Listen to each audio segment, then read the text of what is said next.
Hey, hey, Hey, everyone. Whoa. Welcome. We're back. Stranger. Hey, stranger. Like the Terminator, man. We're back. Welcome, everyone, to the Dyna-mic Duo. This is episode 18. 18 long weeks before 17 or after 17. Yeah. And it's been a long time. And of course, with me, as usual, I have the Mondo to my Grogu, Chopper Fett. I am in the Mamba, so I could have been your Kobe to your Shaq or something, on those lines. I know. But hey guys, how's it going today? It's been a long time since we've been live. I mean, and Fletch has been pretty much AWOL on us. I mean, we thought we didn't know what happened to Fletch, and so, but no, it's good to be back. I know we're not quite ready to get back into the week to week like we were used to doing yet, but we are trying to come back intermittently, especially because we don't want to overlap too much on some other shows that could occur on a Friday night. We want to be respectful to everybody who's already established those, so for sure. So, but Van Fletch, what you been up to, man? What you busy? I've been doing well. I was in, because as you know, we've been in lockdown and everything else, and the borders have been closed. They eased restrictions about 2 months ago. I know it's hot, right? Oh, it doesn't match. No, it doesn't match. It kind of looks cool, man. And so basically, I was started a new project when things opened. So I was like, oh, okay, you're into plaid, man. It's the Dixon cool, man. They should be sponsoring me right now. Exactly. Damn it. And anyway, I'd like to say hello to all the guys in the side chat. JP1970, Diesels, Hog, Vlog, Bells, Rides, Motos, Tommy G. Hey, welcome back, man. What's going on, everybody? Man, good. I got some people in here. We are ready to get going. Exactly. Yeah. So lockdown, is lockdown over for you guys yet, or is it still essential? Well, no. Basically, what it is that they've gone into phases. So phase 1 was pure lockdown.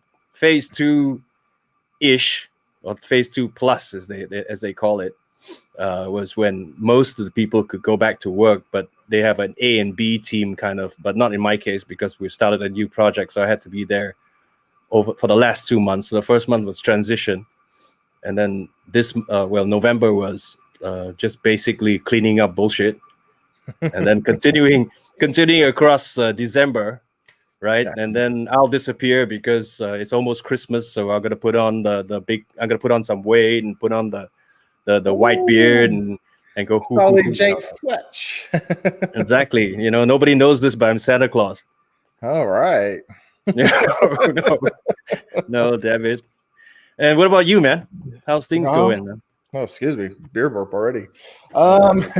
Things have been going really well. I know everyone knows that I've had the kid and everything by now, but it's just been nuts. Like you, I've been kind of working from home since March. Wow, that's weird because that's cut into a lot of my ride time. I mean, I used to ride to work, to and from to work, maybe 2-3 days a week. 25 miles each way. That's 50 miles a day. So that's like 150 miles a week. I wasn't getting over the whole summertime and up through now. So I miss that because when you're not able to do that, it's it's harder to get the mileage on the bike. I think I put maybe 2,500 miles on the bike. I sound like a weekend warrior at this point because that's what I've been relegated to. So I know. But I know how you feel, man. I know it's good. Every day there's a new adjustment that we make to make our life a little bit easier, a little bit better. We finally made enough adjustments to where both your schedule and my schedule line up. So we're back. Exactly. And all the stars have aligned, and everything seems to be working well. Right. Once every 10 years or so, they'll line back up again, right? Exactly. I'm hoping things will improve. I believe when things settle down, but I'm told from my company that I need to go on to the next project, which will probably be in January. It'll be another round of 2 or 3 months worth of insanity. But we can do what we can do. And then because I'm starting to ride again to work, and that's the reason why you see me putting out some videos again. And I should be able to do some. I think next weekend Hog is having the toy run, so I might do something about that as well. I join in anyways. Yeah. Have you missed the editing? Sorry? Have you missed the editing, the creativeness of it? Yeah, of course, man. I mean, to me, that was the best part, right? You lose yourself in the editing and everything else, and then it was a bit slow in the beginning, and then when I got my second one out, then it was pretty much faster and everything else. Cool. So it's fun. But you're not in a kind of a lockdown, are you? Not yet. So our president-elect, and I won't get into politics, so I'll just keep that out of that. Okay. But I think they're going to eventually do some sort of lockdown. My guess is it's going to be kind of like Paul and Ronald Keith and all them Webb all had to go through down in Australia, where they're going to lock it down. And hopefully if they do lock it down, it's open up by riding season. So if they want to lock us down over winter time, that doesn't really hurt my feelings much. That's actually what we're talking about today is wintertime projects and everything. So it won't hurt my feelings. I'm pretty socially introverted anyway, if you guys can believe it. So I don't need big groups to have fun. So I don't believe that bullshit. Oh, it's true. It's true. If we were in the same room, Flitch, I wouldn't talk to you. I just wouldn't. Oh no! Oh my god! Come on, that's shit. Gotta keep that ocean between us. I know. You see, the reason why I mentioned that is because I'm not. You're not with Hog, right? Are you? No, I am not. Okay, but you don't really join their shit as well, right? Do you? No. I might stop up there, like when they're having their Hog meetings, just to kind of eavesdrop in the background, stuff like that. Got the local dealership, but no. Usually group rides and group association doesn't really appeal to me too much. Mainly because that takes 4 or 5 hours out of a day usually, and right now don't really have it, so yeah, I know. I mean, to me is I would only join Hog for the charity stuff, right? So the toy run is a big thing, and the reason why I brought it up is because the toy run is a really big thing, and every year it gives us a chance to. In fact, here in Singapore, we have 4 major festivals for the different religions, and they would do one for each, a charity run. That's right. Awesome. So I would join for all of them, right? Because we should give back. My karma is shit anyway, so I better put in the pennies for heaven, Right. Right. Yeah, and I know like around here, you don't have to be a Hog member to participate in our toy drives. You can just show up with your toy and ride with the Hog members.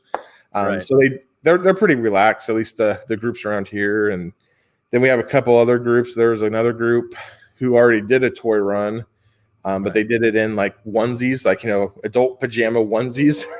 Bunch of crotch rocket guys. You're not going to see any Harley guys. The bull rat stuff, right? In a little rabbit onesie, but they seem like a pretty good group. I've been invited out to ride with them, but just never actually found the time to nor if I really wanted to, I could eventually do it, but right now I'm okay. So all right.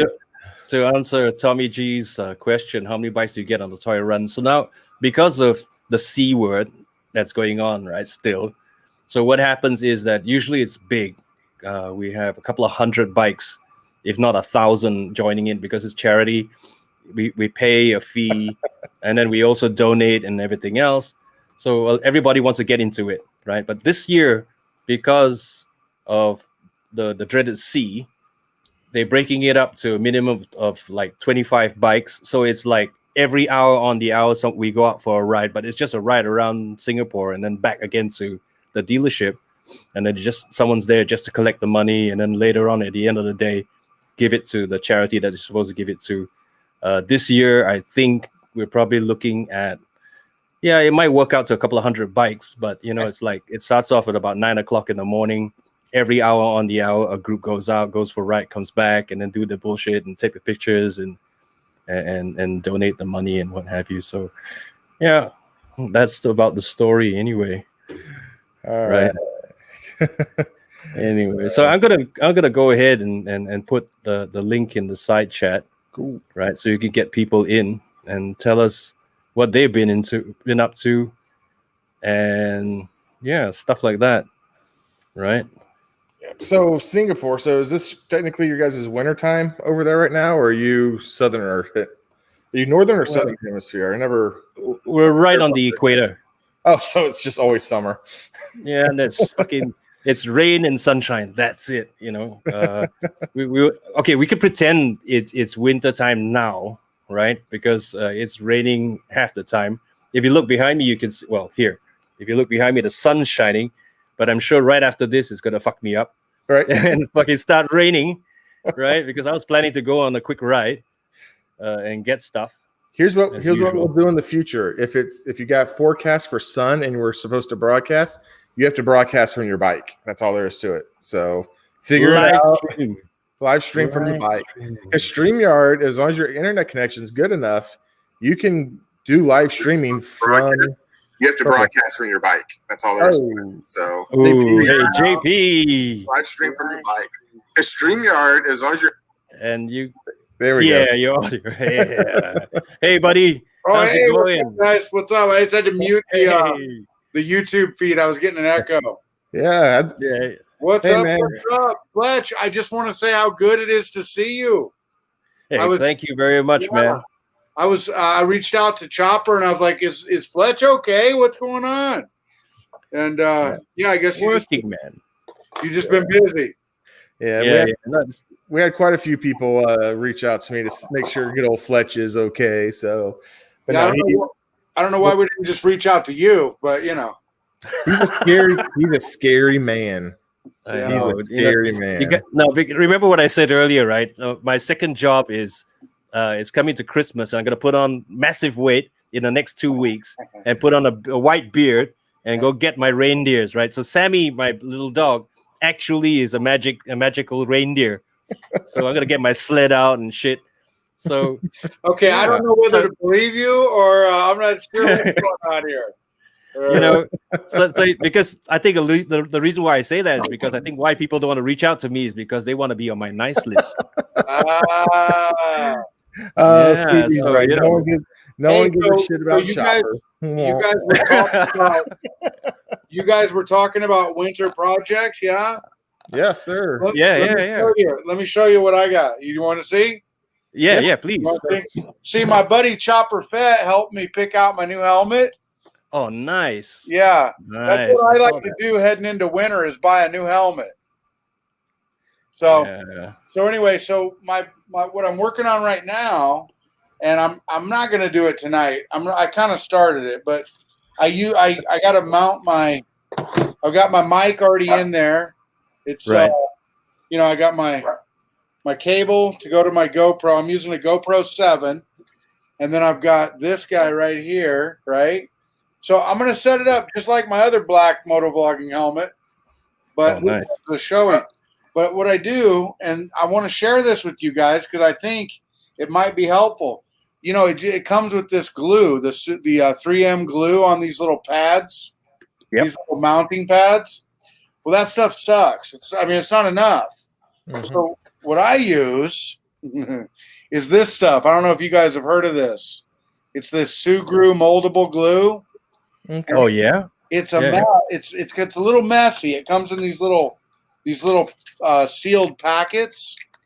Oh, okay. This is not I mean, this is an endorsement, but they're not paying me or anything. But, I mean, they could if they wanted to. But anyway, Right. it comes in these endorsements, like a little roll, you know, like a little Tootsie Roll, and you gotta pack it around. You gotta pack it around. And I tell you what, I don't know. I've been doing my last couple of helmets like this, and you know, you take this guy. Sorry, I'm doing a shitty job of this. But you take this little thing, you're right. Yep. Your GoPro, and then you just pack the bubble gum glue stuff around it, and it like, I mean, it'll be on there, you know. Okay. And if you don't want a moto vlog, you just want to go out for a normal ride, which I guess we do sometimes. You just don't put your GoPro on and tuck your little wire up in the helmet and get on with your bad self. Yeah, I know there's I think Chase on Two Wheels, when he was doing his helmet setup, he likes to have it mounted just there to the front as well. I mean, my mounts aren't near me, but you know, mine have the big L shape. Oh, the J-hook. Yeah. Which is, you know, kind of causes a little vibration back and forth. Eventually I feel like it's going to snap, but they've held up. But no, I've heard about that little epoxy-ish type stuff. Do you know, is it removable or is it permanent once it's on there? Well, no, here, I got my old man glasses on here. I guess because oh man, I wish I could tell you. I got no idea. If you could probably read that better than I can. I think it's semi-permanent. Once it's on there, it's on there. Yeah. Advanced silicone technology. So you're moto vlogging for the next 5 years. Well, you know, at the rate my buddy, I keep talking about you like you're not here. At the rate Chopper and I are buying helmets, you know, I've already got my eye on my next one. But I really, you know what? It's taken me a while to figure it out, my helmet setup. But I think I've got it figured out. I don't know. Should I do a video on it, you think? You should, yeah. Because I mean, look at that. That's it. That's all you know, and then you can adjust it this way. It just sits right on your chin. And I've done like Chopper, you know, the Boba Fett side mount. And I was in Montana when I first got my bike with some friends, and we were doing a long ride, and that thing just, you know, I don't know, it just came off, for me, I'm just trying to simplify, you know, the fewer moving parts, the better, I think. Yep. No, I agree. The fewer, the better. And unlike you, like I mean, this is only 3 pieces, so this is about as minimalist as it gets as far as these go. So I mean, that's not terrible, and it's pretty solid. I don't think that one's going to break. It's the one I'm worried about is my lane splitter one. It's like this big. Oh gosh, yeah. So wow. But you know, that's a good idea though, JP, because also it's going to be always centered. Assuming you don't ever have to worry about it shifting left or right.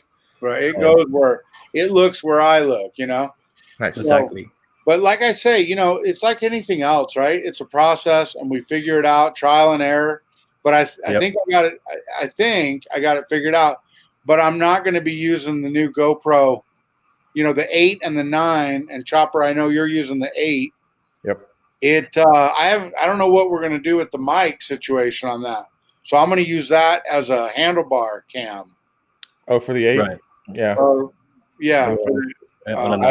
I've gotten to the point where I'm running external audio, so it doesn't matter what camera I use. It's just all tucked into my pocket, so no one can even see it. So yeah, you know, you young guys are so all into this tech stuff. I'm not into wind noise. And well, I know what you mean. Yeah, you know, but I think go. I'm pretty good. I'm sorry, Fletch. No worries, man. Since you're all talking about mounts and everything else, the only downside to these GoPro mounts is the fact that you have this nice helmet and you have to stick the shit on it, right? Yeah. And then suddenly you realize that you got heaps of stuff that's stuck to it. So now I don't know if you guys notice, I use this. Mm-hmm. Yes. Right. This is the Tele. I don't know if you can see it. Wait, let me just get it. Okay, here. Right. So basically, it's just straps, and then there's a GoPro mount here. So if you want to, you can just take it off, and it doesn't look bad. right? It doesn't stick to, you got nothing sticking to your camera, and this is right in the front. So you normally notice in my moto vlogs, I have this in front with the camera mounted in the front here. Just slip it in, and it's done. I noticed that in your last video, that live wire video you were doing, that ride. Yeah. That ride around. I noticed it. Yeah. And I go, oh, what? That's interesting. Because I was, thinking about setting up my new helmet and what I wanted to do. So I got a question for you. So sure. You're not able to shut your visor all the way? Yes, you can. Oh, you can? It's very thin. Listen, look at this. Okay, let me see. See how thin it is? Yeah. Okay. It's just all right. That's it. Yeah.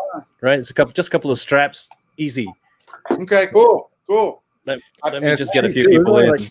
It's like what, $14, $15 or something like that? It wasn't cheap. Yeah. It's no. In fact, it's about $9 US. You can get it off Amazon. It's called the Tele. Let me see if I can. Guys, when something is $9 US, when I actually go and look at it, it's like $45 US. He's like, oh no! I remember at one point he's like, buy these little light cubes, they're like $10. I'm like, they're like $42. What are you talking about? There's the exchange rate, I think. Oh yeah, maybe, I don't know. So this is what it's called, the Tele helmet mount. So it's just straps, and it's got rubber behind, so it doesn't scratch your helmet as well. Cool. I get no money for this, but it's really very good. Looks like some sort of sex toy there, Fletch. Yeah, I know. Yeah. No, this is we know what you've been doing.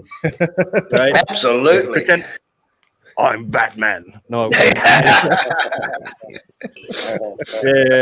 We were talking about helmets and everything else, and JP mentioned that we're always out buying new helmets and stuff. I think women have their shopping for shoes. We go out and buy helmets. I just bought myself a new helmet as well, but more to look like an anonymous biker than anything else. No. Right. No, the full face is just too heavy for. I'm just doing a daily ride. Singapore's all locked down, so it's really hot here, and I realized that it's super heavy and everything else. And if you looked at, next week you get to see the video on me wearing it, and you can hear the audio quality. I'm still trying to fix it, but I think it's almost there anyway. So I can still do a moto vlog on that rubbish, I'm not sure what helmet Stevie's referring to there, but I can only imagine what he's saying. Yeah. You don't like that showy that you wear, Fletch? I do. It's but the thing is that because it gets really hot, and if the traffic is really bad, then there's a lot of heat and stuff. Even though I have an anti-fog, it does fog up a little bit. Yeah. And it's heavy, right? So if you're stuck in traffic and then you're like, this thing, mine's a modular. It's a Shoei. Which one is it? What model? It's the Shoei Neotech 2. It's a modular helmet, so I can flip it up, right? So that makes it heavier than yours. Yours is much lighter. Oh, okay. Yeah. Right. God, I got the HJC, so it's modular too, but it's nice to be able to flip it up and get a little air when you need it. City. I went for a quick ride today with my RFSR because I did a couple of vlogs and sat at a light, and dude, it was 50 degrees outside, and I'm flipping that thing up, just like, I can't breathe. I'm like, it's cold as all hell to get out outside, but it's like you get stuck at a traffic light. Yeah, exactly. I know. So that's the reason why I got that shock helmet, because then there's a lot of airflow. It's really nice to ride daily. I'll have to see whether the audio is good enough anyway. And if it really is a bit bad, then I'll flip over for motovlogs back to my Shoei and do that. But it'd be good, JP, to be able to see a video on your new setup and how you're going to do it, and then maybe talk about the jelly thing, right? Because the 3M thing is. I just stumbled on this stuff, and I can't say enough good things about it. It's Sugru. I don't know, but yeah. And I come in late on that. What's it for, JP? So I use this to. We were just talking about winter projects, and right. And so mine is I'm setting up a new helmet for motovlogging, and this is my GoPro 7 mount that I use. And so I'm going to use it to glue it basically to the chin of the helmet. And this stuff is like, it's just some kind of, it's moldable putty glue, adhesive stuff. And it works like a charm. I mean, once it sets up, it's on there. You're not going to be popping it on and off, I don't think. So. Now, one other thing JP has shown me now, JP, you can keep it a secret, but JP's microphone. You scared me. I wasn't sure what we were talking about. I was like, chopper. I don't know. Wait. I know our conversations are pretty private. I don't want to spill anything. But, what did I send you a picture I shouldn't have? What'd I do? You did send me a picture. Pass it around. Of the inside of your helmet. Oh, nice. Yeah. Okay. Well, that's all right. Okay. It gets. Try. You want to see it? Yeah. Go ahead. If you want to go ahead and show people. So I'm very fortunate in a lot. One of the ways is I know these gals who know how to sew. I don't know how to sew, okay? But they know how to sew. So this is the cheek pad on my new helmet. And what they did, I don't know how well you can see this. I just use sorry, I'm trying to get in the camera. I use one of those squids, those omnidirectional. I think they're $40 or $50 on Amazon.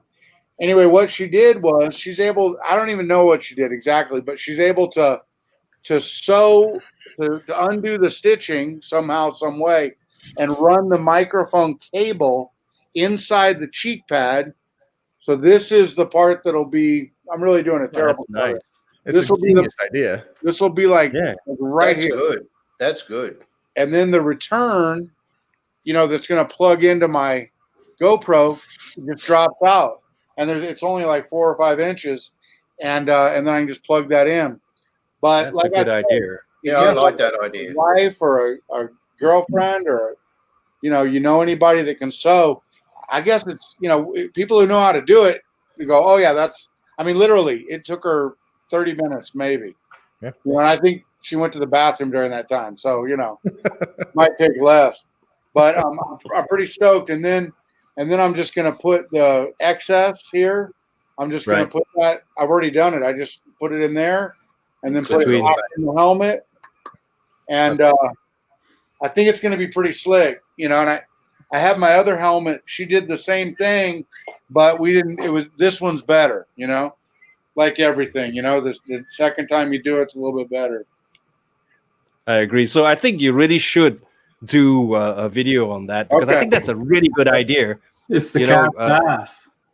Yeah, exactly. I mean, we keep thinking about stuffing shit.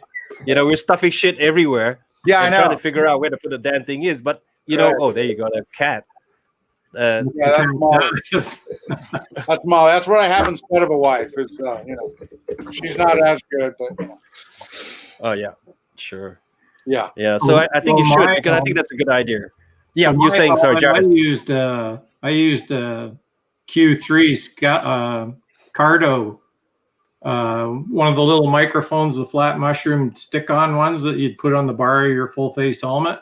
Right. I took one of those and I tore it right apart, and I put 2 microphones in my helmet, one for my voice and one up in the ear pocket, so that do a vlog. You can hear anybody that's talking on the intercom. Nice. Or music or whatever you got playing through the headphones. So, and that microphone has a little circuit board on it. It's very tiny, about the size of your pinky fingernail. And so I just soldered onto that and put it right in with my Cardo mic. I'm running Cardo. Nice. Now I switched over to Cardo completely for both of us, and went out and tested it. And you can hear the bike, and that's what all my viewers talk back about, is that they like to hear the engine, and it's pretty clear and pretty not loud, but it's right there. It gives you that feeling that you're actually on the bike. So it's kind of nice. I like it, and you can hear really good out of the earpiece too. So you get the full conversation. Well, and I run the Cardo shoot, I don't know which one it is. Something 4, the Q4, or I don't know, something. It was and it's just you can listen to AM, FM. You can listen to your phone, and then you can also answer. You can take phone calls on it, or you could link up to other people who have a Cardo. But I haven't figured out how to do that yet. I ride with this couple, and they have to. But they're a little more complicated than the Sena to run. Just until you get used to all the commands and buttons and stuff, it's a little bit. Sena kind of had, and that's where they kind of went ahead for a little bit, was because of that. But the Cardos are way better as far as clearness and waterproof and that kind of stuff. They're way better. I'm running the Pack Talk Slim on my helmet, and she's got the what it's called. It looks just the same, but it's the version before it. Yeah. And they're really good and light, and it's small, it's tucked up. So I always notice with the Sena, you tilt your head or something, you were hitting the button all the time. You'd hear the beeps and the volume would go down, or it would tell you that you weren't connected to anybody or something. So I really like it. Now back to tape, this 3M stuff. Yep. Don't buy it. Oh, just like you said, because you always use the GoPros. I buy them fresh in the box. I put the mount on. They're good for about a year. Yeah. And then all of a sudden they'll just go mushy and the camera will just fall off. Yeah. Yeah. I used this stuff. I cut it and I put it on and I clamped it, left it overnight and got it out the next day. I took the clamps off. I went and got dressed, ready to go out. And when I got back, the camera, it was goo already. Oh, jeez. So the only thing that's reasonably any good is the GoPro tape that comes on them, and then after that, you're pretty well on your own. You got to go buy another mount, or we'll try your version. Well, so while we're also on the subject, and I swear to God, I'm not sponsored, but this stuff is great. Yeah. I can't say enough good things about it. Sugru, and I'll definitely make a point of that. And I'll do a video on it because it's a great stocking stuffer for Christmas. Yeah. The only thing, and I think it comes in different colors too. So if you're not running a black helmet, I do think you can get other colors. But you can still see. Well, at least maybe I'll do a better job this time. But my last one, you could see where I pushed my thumbs in. It's got kind of my fingerprints, if you will. It's got my DNA on it, I guess. But can you put a link up for that? Because I don't know if I can get that here. Well, can you get Amazon over there? Yeah, I'm sure you can. Yeah. I'm sure it's just on that. Okay. Well, here, I don't know. Can I send it to you, Fletch, or how do we do this? Yeah, you can put it in the side chat. Let's see if it works. Look at you. This is high tech. Yeah, if not, then I would. Here, let me see if I'll. Oh, here it is. Now, maybe talk amongst yourselves, guys. I'll work on this for a minute. All right, we'll try and do that. Yes. Anonymous bikers on full flame today, by the looks of it. Yeah, I was trying to do to look like him, but he's bigger than I am, so not gonna happen. Anyway, so what about Jarvis? What are your winter plans or any winter projects that you have? Once I get over this broken foot that I gave myself, that's right. That was nice. It was a nice finale to the fall. So, just so everybody knows what happened, I was bringing in the big umbrella from the back patio down through the house. And there's a big Velcro strap that holds it all together while you're carrying it. And that Velcro decided to let loose at the top of the second set of stairs. So I went right to the bottom, and I basically folded my foot from about halfway backwards. Oh, nice. And I broke two bones over here, and I don't know how I didn't snap the whole thing. Plus, I hurt the other foot too, but it was just badly sprained. I was at the bottom of the stairs, and first the wife laughed at me, and then she started crying when she realized that I was really hurt. And then can you claim workers' compensation for that? No, I can't. Just now I've enslaved her for the last 2-3 weeks, looking after me, bringing me food and stuff because I can't walk too far. So, but pain, not good. So, other than that, the thing is number one, I want to line my trailer with some type of fabric because it's just a plastic car topper thing. So, I want to jazz it up a little bit. And I'm sorry.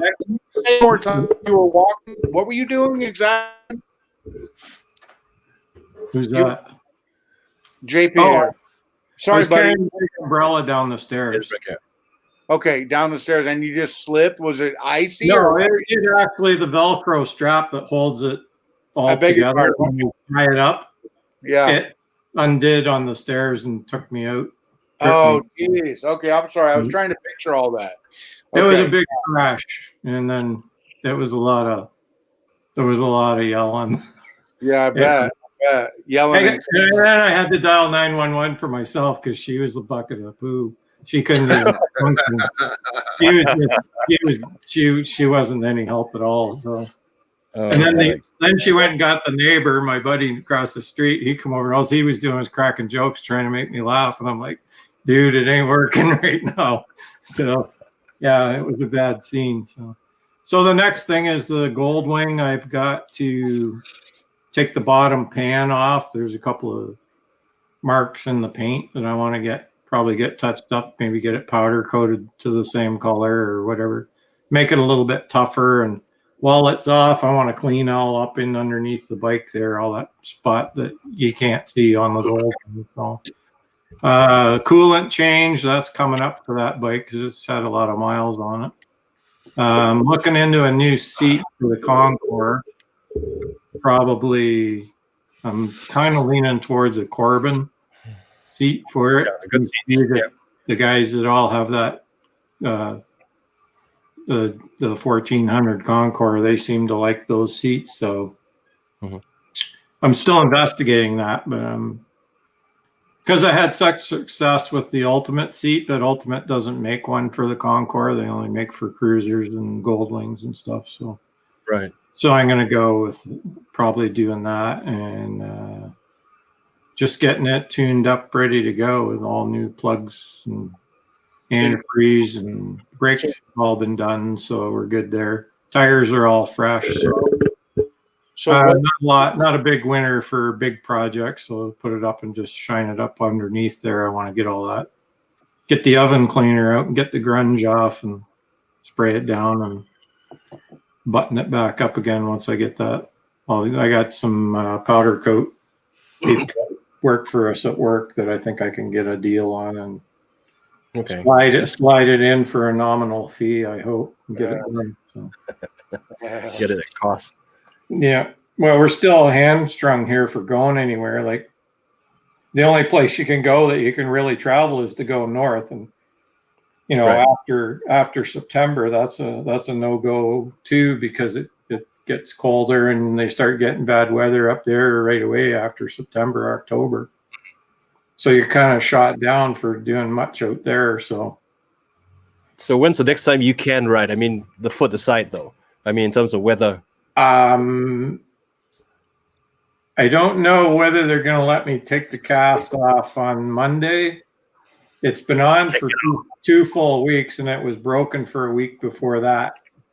Now, he'd given me the option of doing a walking cast instead of the real fiberglass, but he made me promise that I wouldn't walk on it, and I said, I can't do that. So then he goes, okay, we're putting you in a cast. So there she is. Now there you go, Miss Motor Teach. Hey. So I'm hoping that within the next 3 or 4 weeks, I would be able to ride. But by then, the weather's going to probably be that there won't be any opportunity for a while anyway. So where does it get better anyway in terms of weather-wise in Canada, right? Where you are? It's just starting. Like we pretty much had a week of rain and wet snow, and like there's snow on the ground partially now. Right. But it's 0 or under, and at night it's freezing. And you know, the roads, they got the brine, not just salt, they put that brine stuff down, and not just it eats aluminum like it's not even there. It's the most ruthless thing for aluminum that's going. So once you see that on the road, that's it for the bike until it's gone. Yeah, I know what you mean. Hey, Roland. Yeah. What's it like down in down under? Yeah, everything's all back to normal now. All good. So no restrictions, no nothing. We did have a little scare, but it was due to somebody lying. Summer, we've just hit summer, and as Murphy's Law would have it, it's a overcast, rainy day. I've got a video that I'm just putting together as a bit of a ride along the beaches that I've done, which I'll probably upload in a day or so. So videos will start to be pumping out for me. And yeah, life is pretty much normal here. What about everybody else? What's the situation like with the old COVID-19 deal going on? You said the word. Why, is the word no good? No, we try to avoid. Nah, it's okay, mate. No. Yeah, no. I mean, that's it's one of those things, you know. There's a testing site right outside my townhouse, so That's if you ever visit, just walk across the street. Wow. Exactly. I think we're going back into. We're supposed to have. Our schools are trying to reopen, and we're having major problems with flare-ups, with these cases just going up and up and up and up. But the community wants these kids back in school, so it's just a matter. It's just a matter of time. I don't know, but trying to get everybody on the same page. Oh yeah, with this thing. Good luck. Good. Yeah. We got a school nearby, not nearby, but like Toronto area, and they just started this asymptomatic testing to see whether people had it in the school. Right. Mm-hmm. And they came, I think it was 18 kids had it and 4 teachers. Yeah. And then yesterday they had 3 teachers put in a work refusal for unsafe work and shut it down. Yeah. Whereabouts are you? I'm south of Hamilton, Ontario. I'm about an hour from Toronto. Right. What the hell? I started it. I was wondering what you guys were laughing at. Here, we're having this serious, adult conversation, and you guys are over there giggling. That's it. Every time I come on, sending you guys. I try to talk to adults, and it just goes downhill. You should know you're not getting adults when you come on here. I know. I should know better, shouldn't I? And the worst thing is that I haven't been on for so long, so I've got to let go, right? I was just about to message you, Fletch, and say what happened. You're falling off the earth. I know, exactly, right? So what would be worse now if Paul pops in or something, and then we're going to go off the rails, Yeah. You know how it is anyway. Mm-hmm. So, yeah, the COVID thing, I mean, we're all in some form of lockdown. I think before Brett and I were talking about it at the beginning, and in Singapore, we've just gone into phase 2. Which means, and the reason why I was busy is because straight away I was back to the office, and straight away we had some new projects. So I was like knee deep in all those projects and everything else, because we're in transition from that new project, and then after that cleaning up all the crap. So that's really taking all my time, because Monday to Friday, that's it, and then Saturdays and Sundays sometimes stuff that I need to do. So unfortunately I couldn't get any videos out, and I couldn't get this thing running because the only time I could do it was on Saturday. So it's petered out a little bit. We're in phase 2. They're hoping to go to phase 3, so then the pubs get to be open, but I don't think that's such a good idea anyway, because the moment they open the pubs and everybody's out and everybody's get shit-faced, and then everybody forgets about the mask and start kissing each other and stuff, guys and girls. Yeah, right. right? You know, and then stuff happens. You know, so I haven't seen my buddy for a long time. Kiss, kiss. Yeah, right. You know, we don't. You don't. AIDS is not a problem anymore. It's COVID. Yeah, right. Mhm. I have Blue Oyster Club. how about an unrelated question, but maybe Roland can respond to this. What's going on with $1 Million Bogan? Oh yeah. What that guy? I have no idea. I don't actually, and I never really followed the guy. I only actually heard of him through people chatting about it here. And I've spoken to a whole heap of other people that I know, you know, that blog and everything else that are local. Said, you ever heard of this guy? And they go, yeah, he's a tosser. That's it. We love him in America. I don't know, right? Chopper, am I right? Well, yep. People love him, but they don't love me. Not sure if you guys saw the hate comments I got about I posted a video today about the giveaway and everything, but inside the giveaway, I talked about a video I made about $1 Million Bogan, which was just a what if scenario. Wow. I thought you were onto something. I mean, personally, I got ripped a new one. I It's about I stayed out of that discussion. Yeah, I've missed a lot. Yeah, I think he's more well known overseas than what he is locally. Yeah, like I said, I asked God knows how many people at a big bike meet, you know, and we were all talking about all sorts of stuff. Does anybody know anybody? Does anyone know Fletch? Everyone goes, nah, who the hell's Fletch? You know. I said, what about JP? Oh, everyone knows JP. But yeah, no, bugger all. One or two knew of him, and that was about it. Wow, that's interesting because he's a regular celebrity, you know. It seems like, and so many people I thought loved the guy, you know. But I think not to not take a breath here, but Chopper, I think it was interesting that point that you raised, and I think it was that this was all kind of a stunt, or what if it was? That's all it is. What if it was? Yeah, what if it was? Just what if? What if? And I agree. What if it is? Because that guy is, if anybody, he's good at self-promotion and creating drama, and I agree. I thought it was a reasonable thing to ask. What if? Yeah, what if he is? Because I had the thought. I just didn't make a video about it.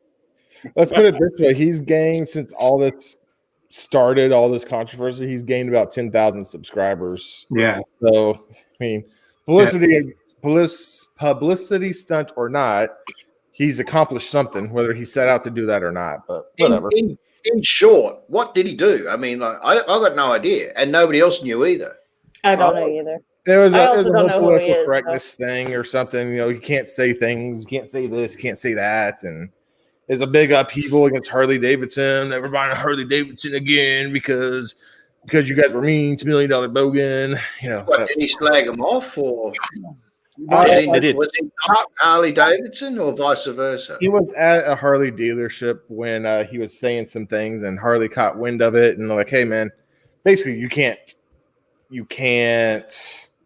do that kind of talk inside of one of our shops." Basically, is what they said. Okay. So everyone's up in arms, like freedom of speech, blah blah blah. I'm like, yeah, but they're a franchise. Harley, it's a franchise, right? Dealerships here are a franchise. Hopefully, Harley has their ownership. Yeah, Harley could pull Colin's franchise and be done with it. But so ever since then, he's gone quiet, and I've tried not to think about it anymore because. Well, I'm sorry, I didn't know it was a sensitive subject. It is. No, it really makes you get a thick skin for YouTube. So I'm glad I got the thumbs down and the hate comments out of the way at an early age, anyway. Yeah. You have to come over to the Goldwing side because all they argue about on that is tires.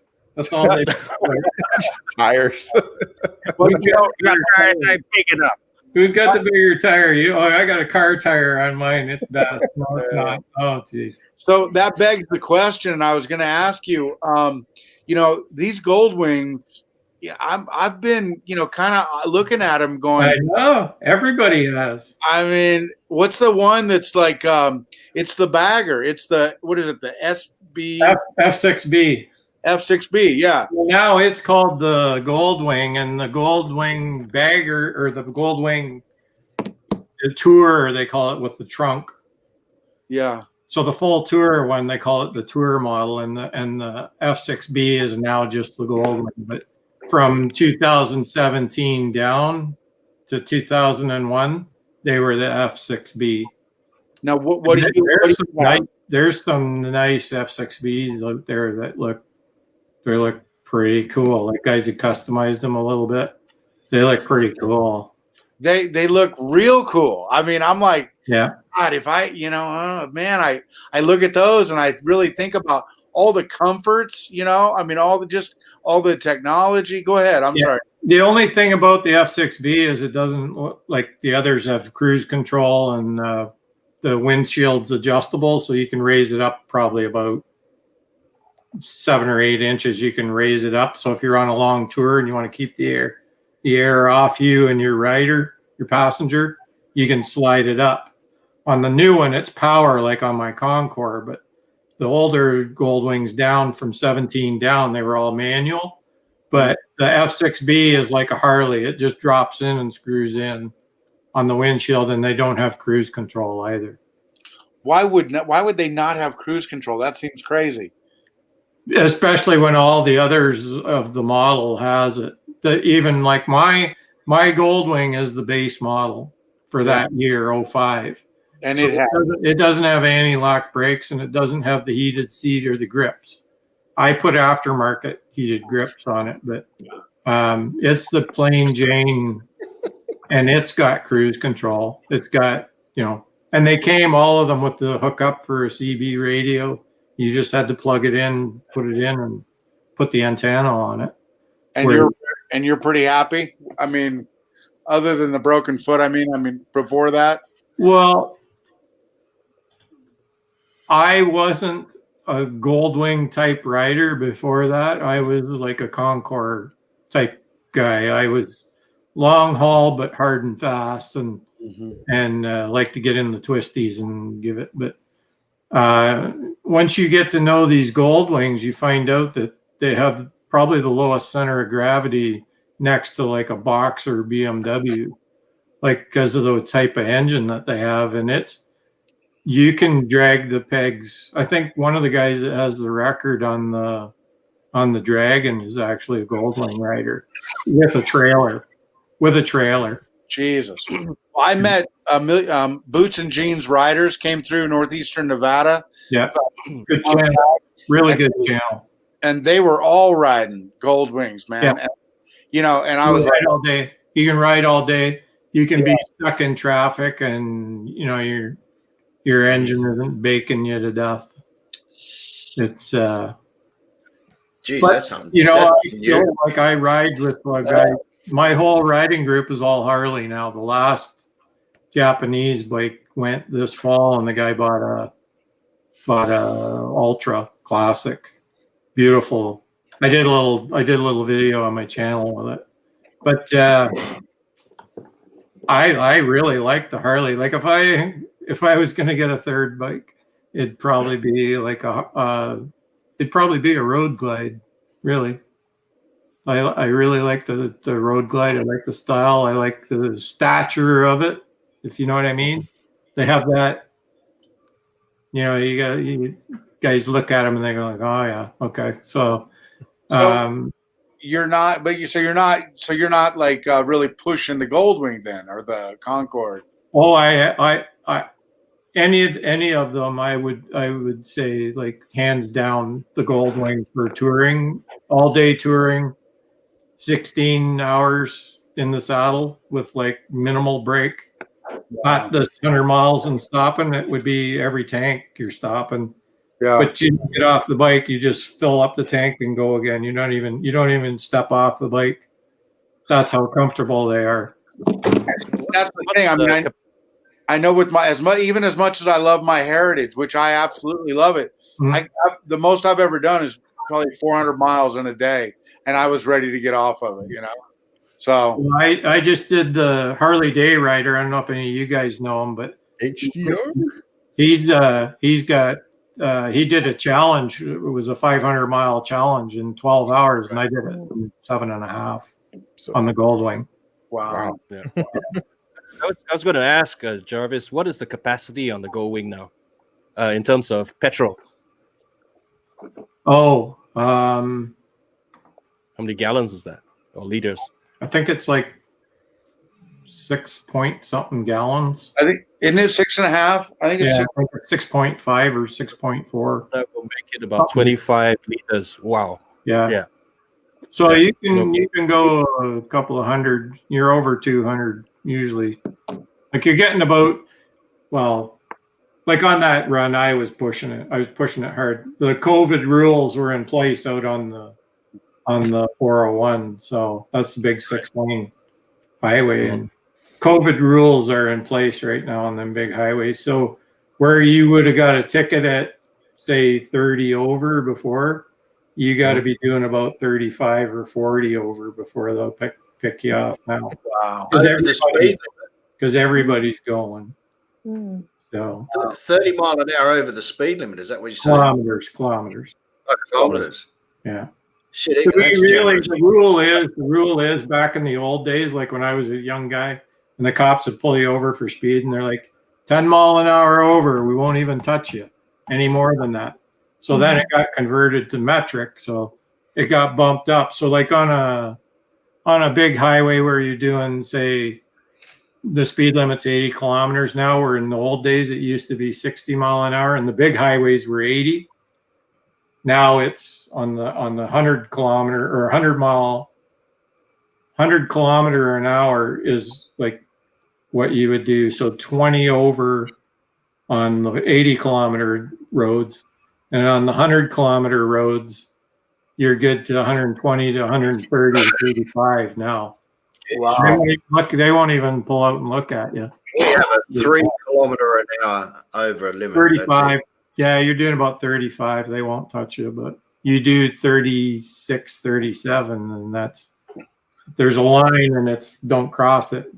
We're giving you the look the other way for a certain one, but then if you just go that little bit more, then and sometimes they just pull out and pull in behind you and just give you a scare, and then as soon as you learn your lesson, they take off again. But sorry, God, this stuff is going on a side chat. Anyway, Miss Bonatich, you haven't been around for some time as well, right? And are you still in the US or already in Italy? I was supposed to be in Italy, but I'm still in the US. Because they don't want Americans there now, probably. No, and that's the thing. It has nothing to do with, COVID and stuff like that. It has everything to do with the bureaucracy of the United States military. So it's pretty much we're waiting on one piece of medical clearance for me. We were supposed to be in Italy by November 31st. Right. So we're just kind of waiting on that. But my last day of work was October 30th, so it's been interesting because we had planned all the whole okay, get the visa, get everything else, yada yada yada, and just they were still virtual at that time. At that time, actually, they announced that our school was going to stay virtual until January, most likely probably till the end of the year. But of course, they go by stages, and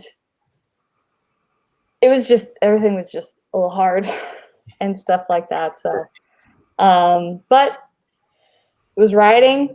My husband's been riding my bike to work to help get miles up because where am I going? Where am I going? Nowhere. Although then one of the other reasons why he rides mine is because his front shocks got clapped out. Like you can just yeah, it's fun. He came home real happy though this morning. I'm asleep because he's on mid shift. I actually have to go help wake him up in a moment because he's a notorious like 5 snooze alarm person, and I'll be mean. I'll turn the lights on, open the door. I might wake him up all nice. That's how we wake my kid up in the morning. Yeah, no, exactly. But so I woke up to a text saying like, "Don't have your coffee," and he got a nice coffee for me. He got himself. He went to Harbor Freight and he got himself a motorcycle lift so he could fix it. Oh. So you got coffee and he bought a $400 lift. Oh no, it was 100. He didn't get the $400. Oh, okay. But what I actually was upset about was that he went to Harbor Freight without me. Good store. Yeah. Store. See, now, do I know everything that's in that store? No. Why would I know that? But, Nobody does. Exactly. No, unless you go and look. No, There's too much exactly. shit in there. You can't figure that all out. Oh yeah. No, and so, but he went and got one, and I told him that. I was like, "You went without me?" He goes, "I didn't know you'd want to go." I was like, "Yeah." It's like everything's nice in that store, and all this other stuff. And he goes, "Why didn't I know this about you?" I said, "Well, the main reason was because you know that ex you don't like. Yeah, he took me there, so that's why I didn't bring it up." But so it's just been kind of going through things in the house. We are planning on taking the bikes. That's still going to be a thing. Have to drain everything out of it, but now that we actually have a lift and stuff, that might be a little bit easier. Lifts. Mm-hmm. And he might sell his bike when we get there, because we've been told that people in Italy love to buy like Harleys and other American cars and stuff like that. So, but we're waiting on this one piece of news saying that yes, we're good to go, and then I have to wait 2 weeks to get the visa. But I have the passport photo, or not photo. I say photo because I hate it. The no-fee passport. And then what will happen is I'll be probably off for a little bit because travel, and then we have to do 14-day quarantine when we get there. Then we have to house hunt and all that stuff. Do you have a job lined up for yourself once you're over there, or not yet? Partially because we have to see if this clearance goes through. Sorry. The side chats. It's terrible. I love side chat.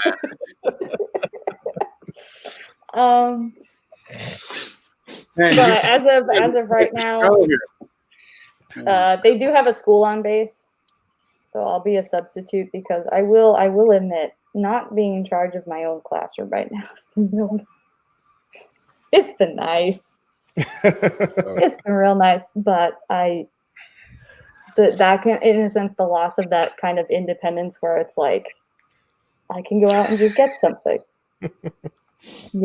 So, but yeah, no, and if there's nothing at the school or something like that, they'll wherever I fit the best. I do have my master's degree now, so that helps. Woohoo. I got the diploma in the mail, so nice. It's a lot of school for something to just come in the mail. Hey guys, I hate to do this. To you, but I got to bow out. It's been great hanging out with you guys, and Fletch, thanks, great JP. to see you back. All right. Looking out for your videos as well, mate. Okay, take care, everybody. Be safe out there. Okay. Take care, man. Thank you. See ya. Ooh, he just walked. Yeah. Hey, but Paul, get your ass in here. There's some weird stuff going on in that chat. Mm-hmm. I think there's a question. It says, "Your man in the Navy." No, he's in the chair. I mean, the Air Force. Excuse me. The Air Force. Yeah. Oh dear. Yeah. So. Harley Roadshow's on the loo. No, he's on the loo. He's taking a dump. God damn it. Yeah. So he's kind of in this mode.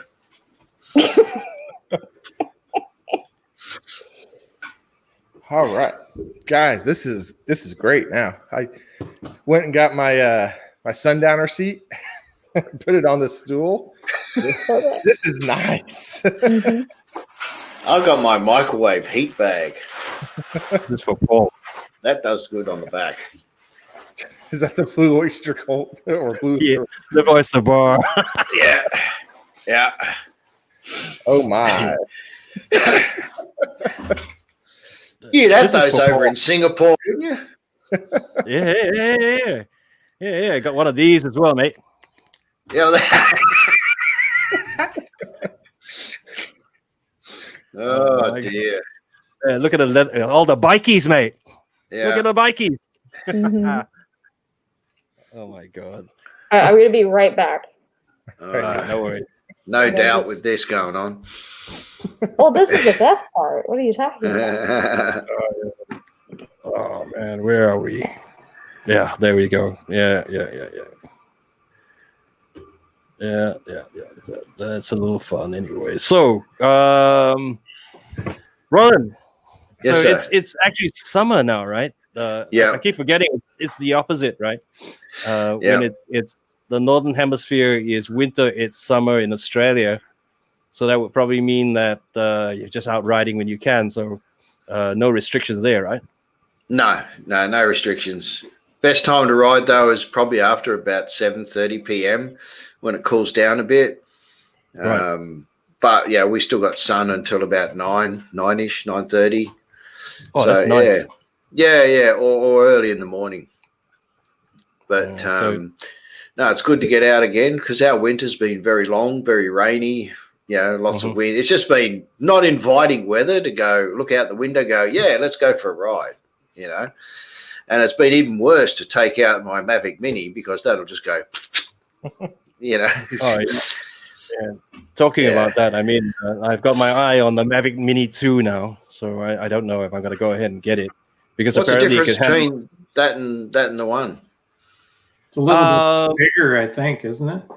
No, it's exactly the same weight. In fact, they're saying it's even lighter, Hmm. but they've added stronger motors to it, so it could handle a level 5 wind. And they did some tests and everything else. You could see the Mini 1 blows away, and this guy's are still hovering and everything else. So it's Okay. I think it's pretty good. 4K video. They've got raw JPEGs, and the Yep. most important thing, which buggers me up with the Mini, is we're talking about drones here, Miss Moto Teach. Okay. I don't know anything about them. Yeah. So, okay. The bad thing about the Mini, the first one anyway, was that it's using Wi-Fi, right? Mhm. So if you're not out traveling and you're not on the beach, and in my case we're locked down in a big city, everything is going to be mucking up the signal, right? Because you got lots of Wi-Fi signals everywhere. So the Mini 2 is OcuSync. It's not on Okay. Wi-Fi anymore. And you could go out to about, they claim 10 kilometers, but the battery can't last that. But I know with OcuSync, Yeah. which is the same with my bigger, oh my God. I'm reading the side chat when I'm talking to you. So the thing with, it's the same with the Mavic Pros and everything else. That's OcuSync. And Yeah. I've taken my Mavic Pro out to about 6 kilometers with no break in transmission, which is Wow. the most important thing to me, because otherwise you're stuck with all these buildings and all the Wi-Fi, and you're trying to get a nice shot, and then suddenly everything cuts out and you lose contact with the Mini. So that's a Yeah. real pain in the ass. Yep. Now So- the Mini 2 still doesn't have obstacle avoidance, right? No, they don't. But I think that's why I think it's not a good idea to have it as a first drone if Yeah. you're a beginner, because you're bound to hit stuff. With obstacle avoidance, you'll just be in trouble, and you spend $700 on a drone to have it crash. So people like us that have been flying for some time, we still know how to not crash it, right? Although we do sometimes. We do. I did. If you saw my old video on the Mini, I actually crashed it 3 times before I took off. No, you're not, mate. You're not putting me off. I'm just laughing. Side chat there, Stevie. But So you yeah, guys are all going into winter, so you're looking at winter projects and hanging up your helmets for a little while. I don't know if I would, even if I was staying here longer, like it just actually, in Arizona, somebody flipped the switch finally. So now it's like, it's December. So yeah, dipping below 80. Yeah. So that's like one of the cool things, because this is actually the time of year. Oh yeah, it's been a year. That I got my bike. Oh, actually. okay. Oh. Do you get snow where you are? No. If it snows here, it's weird. Right. It flurried like a couple of times because it does get cold. Like it does get to be like 40 or 30, really cold sometimes at the in the night, but it does warm up during the day. Right. But everywhere everywhere else on the East Coast, 40 that kind of stuff. T-shirt weather up here. Just Yeah. I miss the snow though. I don't miss shoveling it though. I used to live on a corner lot. Don't miss that. It's only something I've ever seen on TV. That's it. It's really weird. We're having hot dogs and stuff at Christmas time, watching snow movies. Yeah. Yeah. Oh, you fucking Australians are doing it wrong, Upside down, man. You're down under. You're right, Paul. No, I think they're doing it right. You have your shorts on, going outside. And Christmas, Yeah. Better. Hey, Paul, how's it going, mate? Jesus bloody Christ almighty, fuck me that shit. How are you, mate? Yeah, that's what we're talking about. It's been ages. Yeah. Where the fuck have you been? Oh, mate, listen, off wanking on the side, mate. No, it doesn't surprise me. I was looking at your latest video. You're right. I'm looking muscly there. There you go. Mop yourself up, man. This bloke has been going hammer and tong in the break. I'm telling you, he is muscular on that right arm. Yeah. The right hand, anyway. Yeah, Okay, right. anyway. Yeah. So how's it been, mate? Any extras? Good. Very good. I've been really good. Obviously, like Roland would have told you, we're out of lockdown finally. So all that's good, man. That's good to hear. No cases for a month. Yeah, no, we haven't had nothing for 30. I actually just tried to have a look days. see what we've got nationally, and I can't actually pull up what we've got nationally. I can't seem to find it. I think there's only one in Sydney that I know of, and that's it. There's a couple it must be. Yeah. So if you want to get away from this, come over to Australia. Yeah. You guys don't want Americans. We're nasty folk. Man, I a nice country. I can't believe how many cases you got over there. There was crazy is just in my local town here, someone posted like, if there's a vaccine, are you guys going to get it and everything? And so I would thought 5-6 out of people out of 7 would be like, yeah, I'll get it. Oh no, it's going to take forever for United States to eradicate this. Look, it's gonna be worse because you guys. I'm hearing all these flat earthers going, "There's no such thing as coronavirus." It's like, what the hell are you guys thinking, man? It's just you are stupid. You'd be no. I talked to one of my friends. They live in Utah, and they're pretty isolated actually where they are. And I was talking to them about. I was talking to them about like some of the cases. Actually, like some of my parents. I had a parent who like went through it, like her and her husband and whatnot. And my friend was like, "I don't think that like there's still like people don't think it's real." That's right. It's just hard crazy to conceive that. Yeah, but I won't. My husband probably will get a vaccine way before I do because he's technically more important because he's military. But you're fleeing the country, so you got that going for you. So I don't know if it's a good thing or not because Italy even have theirs under control yet? I don't know. Last I knew, because we were still in the process, I keep getting like emails from the embassy there, which is a good sign. That means we're on our way there. But every time it was, there's a riot over here. There's a riot over here. And I'm like, I don't know if I want to go now. But that's because of their lockdown, which was like a couple of weeks ago now. But I don't know. Paul, you got any adventures planned for this summer? Oh, shitloads. Shitload? Honestly, shitloads. Yeah, you would have now. Yeah, I just finished. Well, actually, Eli and I look at going right around Australia next year, which will be fun. Doing the big lap on the bike. Where again? Sorry. Where again? Right Where to? around Australia, the whole loop, the big lap. Seriously? Wow, Oh. nice. Yeah. That'd take cool. you a year. So that'll be fun. I might call in to see you, Roland. Hey, go for it, man. Not a problem. Absolutely so not a problem. I'll boil up a hot dog for you. Thanks, mate. Thanks. Just Boil up. Just as long as it's not your hot dog, mate. That's all I'm worried about. Exactly, man.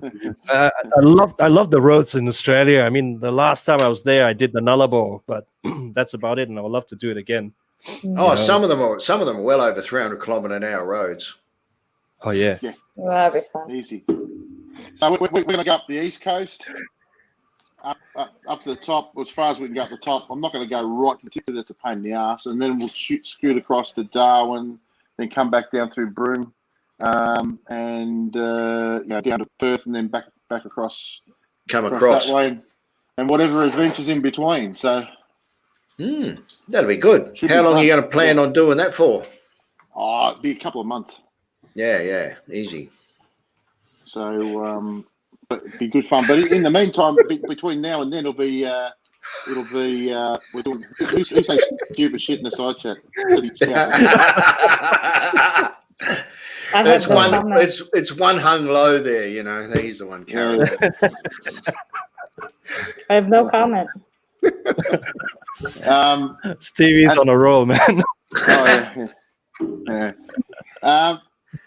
And then, but over summer we'll do. I want to do up to Dargo, and that which is in the high country. We'll do a bit across there. Across the, I want to do a trip up to Bright again, and then come down across the snowy highway, and then back down onto the coast. That's a magnificent trip. We'll do that. I also want to do the silo art trail. And do a lot of drone work around those silos. I don't know if you saw any of the last stuff I did around here, but it was oh yeah, all the big silos have got that magnificent artwork on them. So I'll do that. There's like a trail you can do, which is it's probably about 600k, 700k loop.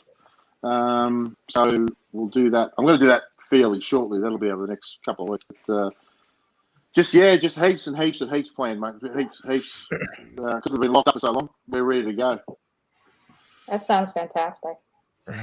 How far up Queensland are you going to go? Sorry? When you go, how far up Queensland are you going to go? I'll go right up to 1770, even up further, and then cut across. Past Cairns, up past Cairns, keep going. Daintree. Right. Yep. I'll go across the Daintree River, because you got to take a ferry across there. So go across there and then right up, and then you cut back across. Geez, you get some awesome video up that way with the scenery. Oh man, it'll be fantastic. It'll be brilliant. So, is that all paved all the way up there? Oh, most of it is. You get some that's unpaved, but most of it's paved. All paved, yeah. But even the stuff that's not paved, it's not like it's a dirt track. Like it's hard packed. Okay. You can do 100 kilometers an hour on it. Yeah, easy. Cool. I had a buddy at a high school, and he worked for a year up here in one of the steel mills, saved all his money, and he got on a plane, went to Australia the second year, stayed the whole year, got off a plane, walked into the motorcycle dealership, bought a bike, and he just rode everywhere. And he said some of those roads, like out desert way, there's like they had sandstorms, and he drove into one of them. But just like snow blindness with it, sand blindness. Oh, he said, didn't even see it. He drove right into it, just ended up in a pile of sand. You can see it on if you want to look up on Instagram, my brother's got an Instagram page called South to North Hunting, right? And they were up middle of Queensland somewhere, and one of those big dust storms came through. It looks like Armageddon coming. It's just massive, just a massive. It's just a big wall. You can see it coming like a storm. Yeah. Mm. He went into a Honda dealer, bought a little 404 Honda. And he said he was out riding these roads and all these chicks are blowing by him on 900s and 1,000 cowies. Yeah. I bought the wrong bike. 400 would be a bit small. Yeah, it was. Yeah, we want something a bit bigger. Mm. Anyway, I put some videos up last week. I've got one more to go. But I went to the Great Ocean Road, which is from Melbourne, you hit the coast of Torquay, follows the whole coastline down the bottom of Victoria, and you head across towards South Australia, and you end up at thanks for stopping by, man. Yeah, sorry, mate. You end up at Peterborough and then overnight at Warrnambool. But that there is just mind-blowingly beautiful. That the whole way along, just fantastic, and you're actually right on the sea as you go along. Awesome spot. Yeah, you had some pretty good video there in that last week or so. You've had some real nice ones. Yeah. Have you ever done that, Roland, the Great Ocean Road? Yeah, by car, yeah. Not by bike. Yeah. It's a lovely trip.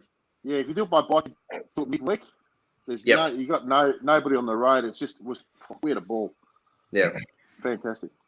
Apart from nearly running out of juice at one point. Anyway, that was all right. Yeah, both of my bikes have got pretty crap range, unfortunately, for real long distance stuff. I'm pushing it to get a couple 100 kilometres out of each of them. It's not that I cocked up. I was at Polo Bay, and I still had a fair bit of fuel. I thought, I'll just fill up at Lavers Hill, right? Anyway, I got to Lavers Hill, and because of COVID, they were still closed. I thought, oh, shit. Oh, shit. My next stop was at Port Campbell, and it was another sort of 50, 60 Ks away. Yeah. Anyway, about 3K out of Lavers Hill, the fuel lights come on. Oh, this is going to be fun. Well, by the time we got to Port Campbell, luckily Port Campbell's downhill because I just rolled all the way downhill and then into the servo. Yeah. It was going to be tough getting the push while I filmed, Yeah. Yeah. What sort of range do you get out of your bike? Hello? What sort of range? How many kilometers do you get? You hear him? Oh, he needs to pay up his bill. Yeah. That's it. This pay-as-you-go deal's not good. No. He used up all his gigs, so. Yeah. What sort of range do you guys get out of your bikes? Because I get maybe 210 on the open road, 220, 210 out of both of them I got. In kilometers. I do so much city traffic, it's hard to really say, but I can usually get about 140, 150 a tank mixture. I think if I was going just straight highway, I could get probably closer to 170, 180 miles, not kilometers. But it's just the Dyna just eats gas like crazy, but I don't care. Okay. Yeah, I'm never going far enough for it to really matter. So yeah, fair enough. I get about dropped out there. Yeah. That's right. I was just asking what sort of range you get out of your bike on the open road. Yeah, I get about 300, I suppose. 300 k's. Wow. You should be getting more, right? That's better than my car. Oh, that's two up. Oh, okay. Yeah, that's fair enough. Yeah, that's pretty good for two people. Plus it's been canned as well. 43 mile a gallon. Wow. So that's okay. And I don't. And the V-rod. I don't go slow. Yeah. I think for me, I would normally cruise at about 160 kilometers an hour. So I will get about almost 300 kilometers, which is about 198 miles. Gee, that's good for that speed. Yeah. It's but the way it works is that if you keep a constant speed, your consumption actually levels out, right? If you're in city, then it's worse, right? Stop and start, right? So and the engine cools down and everything else. So I think the old Dynas get a better mileage than the new ones. From what I know, I have a friend who's got the new Street Bob, right? Which I think Miss Motorteach has as well. and he could only get about 160 kilometers on a full tank, which is really quite bad. Really? Wow. Are they injected? Yeah, they are. Yeah. The new ones, they're 107s as well, I think. So I don't know what's wrong. I told him, I think what you need to do is probably have it tuned, I think, probably to get better consumption out of it. Yeah. I get about 150 miles. So like in kilometers, it's what, 241, I want to say. Yeah, that'd be about right. Oh, cool. Yeah. Google didn't lie. But yeah, no, I don't do a lot of long riding. It's mainly in the city, stop go, that kind of stuff. But I mean, mine's under 5,000 miles still, so I need to like break it in and stuff like that.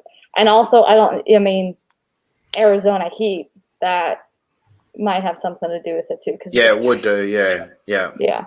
So, I mean, on like there were some days during the summer that I would love to ride. Just sitting on the bike was going to be too much. Because people are like, just ride faster. I'm like, that's not how it works here. It's like riding into a blow dryer. Yeah. If it's anything like us, it could be up to 110, 120 degrees Fahrenheit. Yeah, I got a little bit of heat stroke this summer. In July there, I got the end of July, August. I was hurting for a few weeks there. That's why it made me go out and get the half helmet. I was done with. I got to get some ventilation, even sacrifice some safety, but it's either that or get some air. Well, take the chance of falling off and cracking your noggin or just having a heat stroke driving down the road. I mean, you got to do something. Yeah, I wiggled my water bladder up there. You're good. Hey guys, I've got to shoot. I just came in quickly. I'm getting some work done by a mate here. I've got some electrical work done at my house, so I've got to shoot because he's we'll be going all day. I just chopped in to say hello. Stay safe, everybody. And are you guys on next week? Probably the following week. Week after. Week? Yep. I'll keep an eye out. So stay safe, everybody. I've got to shoot. Take care, man. All right, man. Take care, man. Catch you later. You have a good one. See ya. See you, Paul. Bye. Hey, Chopper. Chop. What? Oh, I'm on the tape delay. What's up? See you, mate. Have a good one. You too, man. No fucking swearing. No fucking swearing. Oh, no close-ups. No close-ups either. I was whispering Chopper. Is that what it was? Chopper around. Yeah. Okay. All right, Miss you, Paul. It's a family show. Yeah. Oh my god. Yeah. I know, he did have some really nice video the last couple of weeks. He had some pretty sharp shots. He did well. He did really well. I think the weather there is pretty good as well. And I think, like I said, I think Australia's got some really nice places to go to. I'm sure Raleigh is probably a testament to that as well. Right? I've seen some of his videos and some beautiful places to go to. And of course, if you have a drone, it really helps a lot, to showcase the places and everything else. And I think that's a good reason to have one. Yeah. Hollow Motor has joined us. I've always wanted to go to Australia, but then I saw one video of these like giant spiders in the bathroom, and I said, "Screw that."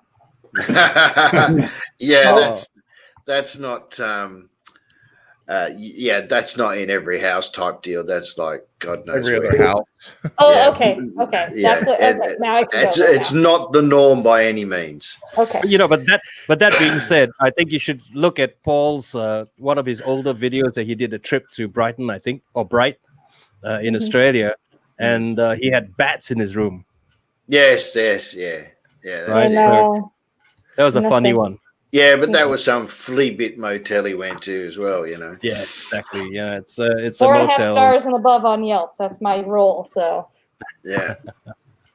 I'll be right back, guys. I'll hop in just a second. I'm gonna stay here. I'm just gonna mute myself. I'll be right back. All right, no worries, mate. Yeah. Okay, so no real plans on riding, I guess. In my case, it's zero. The good thing is that I know the local dealership's trying to organize, or has been organizing some ride challenges, You know, pick a spot. They give you a picture. Get there, take a picture, and stuff like that. You know, and they're saying that if you want to win something, you have to put 5,000 kilometers on the bike. But you know, Singapore is so small. You have to ride every goddamn day and go from end to end just to hit that in, I don't know, 2 weeks is not, well, I know one guy did it, but I think that's insane. I don't think I have the time to do that. It's not like in the States where you just travel to the next town 100 miles and you get back, then there's 200 miles. Here, end to end, we'll only do maybe 70 kilometers. Yeah. That's what, like 40 miles, 50 miles.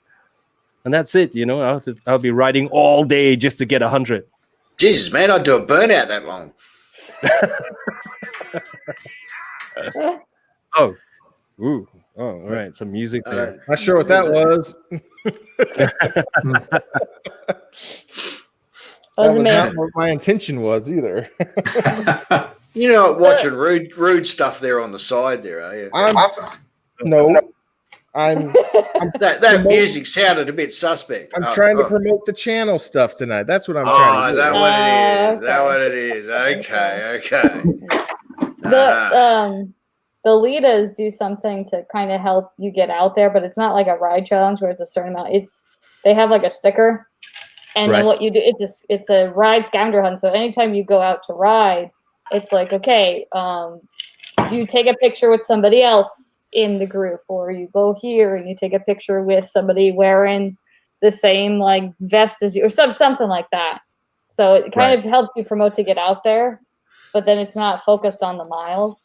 Have any of you guys ever gone on like a rally ride where you got to go, there's a gap between each bike of normally around about 3 to 5 minutes, and you've got a map, you've got a destination, you've got to go to certain things, like for example, like find this particular big boulder. Underneath this boulder there's the instructions where to go to next. Scavenger hunt. Yeah, that type of thing, but you end up at a certain location, but you've got no idea where you're going to end up unless you follow the route by each message. See, I've been warned not to, just follow and just wind up in the spot that I don't know where I'm at. Yeah, no, but I think I suppose in America that's fair enough. Well, they do. I think over here, what's going to happen? A koala's going to shit on you or something. That's about it. A kangaroo come after you, mate. Yeah. Just kick it in the nuts. Exactly. There are I think those rallies out there that they're like long distance where they have like guys on Concours and 1300 FJs, and they're all done up to do all day rides with those. They're like that with the rally. They're timed and sequenced how they take off, and they're right. But the most they are, but I've never gone on one of them. They're quite good fun though. The most we get around is like poker runs. Mm-hmm. Well, yeah. It's more like a car rally where you start off staggered. You're going on time and not. You're doing it by time and durability of you and durability of the machine. Yeah. There's not much happens in the old Kansas City area as far as entertaining rides go for the most part. So not really. The only thing we got to offer is barbecue. We got barbecue. I had barbecue for dinner. It was great. I have always. That sounds barbecue is amazing. Pretty good.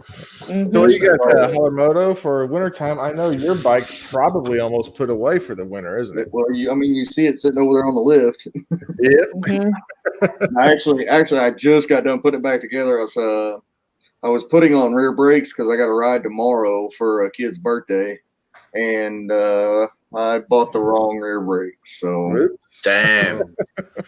Story of my husband's life. Yeah. So it'll be fine. As long as I don't hit the back brakes too much, it'll be okay. Just put them in a clamp and reshape them with an angle grinder. I heard just driving the front brake really hard works too. So well, there's that. I've seen how well that works. It'll be real fun. Up to not follow that advice because I don't want anyone to sue me. So not follow that advice. Alamotor. Yes. Is it winter there? Yes. Me and Chopper Fitter, we are living the same cold ass life. Yeah, right. So what are your plans for winter? You must have a heated shed. Oh, well, I'm in my garage. Yeah, I got a heat in here.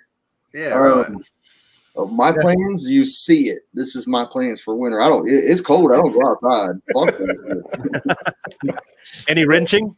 But you gotta remember, I work night shift outside every day of the year, so it's as much as I can spend indoors, I do. Because it gets even colder at night than it does during the day. Yeah. Oh yeah, sure. Yeah. But any plans on adding stuff to your bike? Actually, I mean, after this ride tomorrow, it's going to get tore pretty far down. I got a new clutch. I'll pull the exhaust off and redo the exhaust, buy new brakes because I'm an idiot and ordered the wrong shit. New tires, and probably do a little bit of upgrade to the engine. You know what I think? Every time that you're on the show, you're either tearing shit down or putting shit back together. That's the problem. Right? That's the problem with having a drag race bike, bud. Yep. I'm always wrenching on it. Yeah, that's good, man. Yeah. But your riding season's going to be cut short soon, right? Both if it wasn't for this kid's party tomorrow, that bike probably wouldn't see outside again. I don't ride in the cold. I don't. I've been riding since I was 5 years old.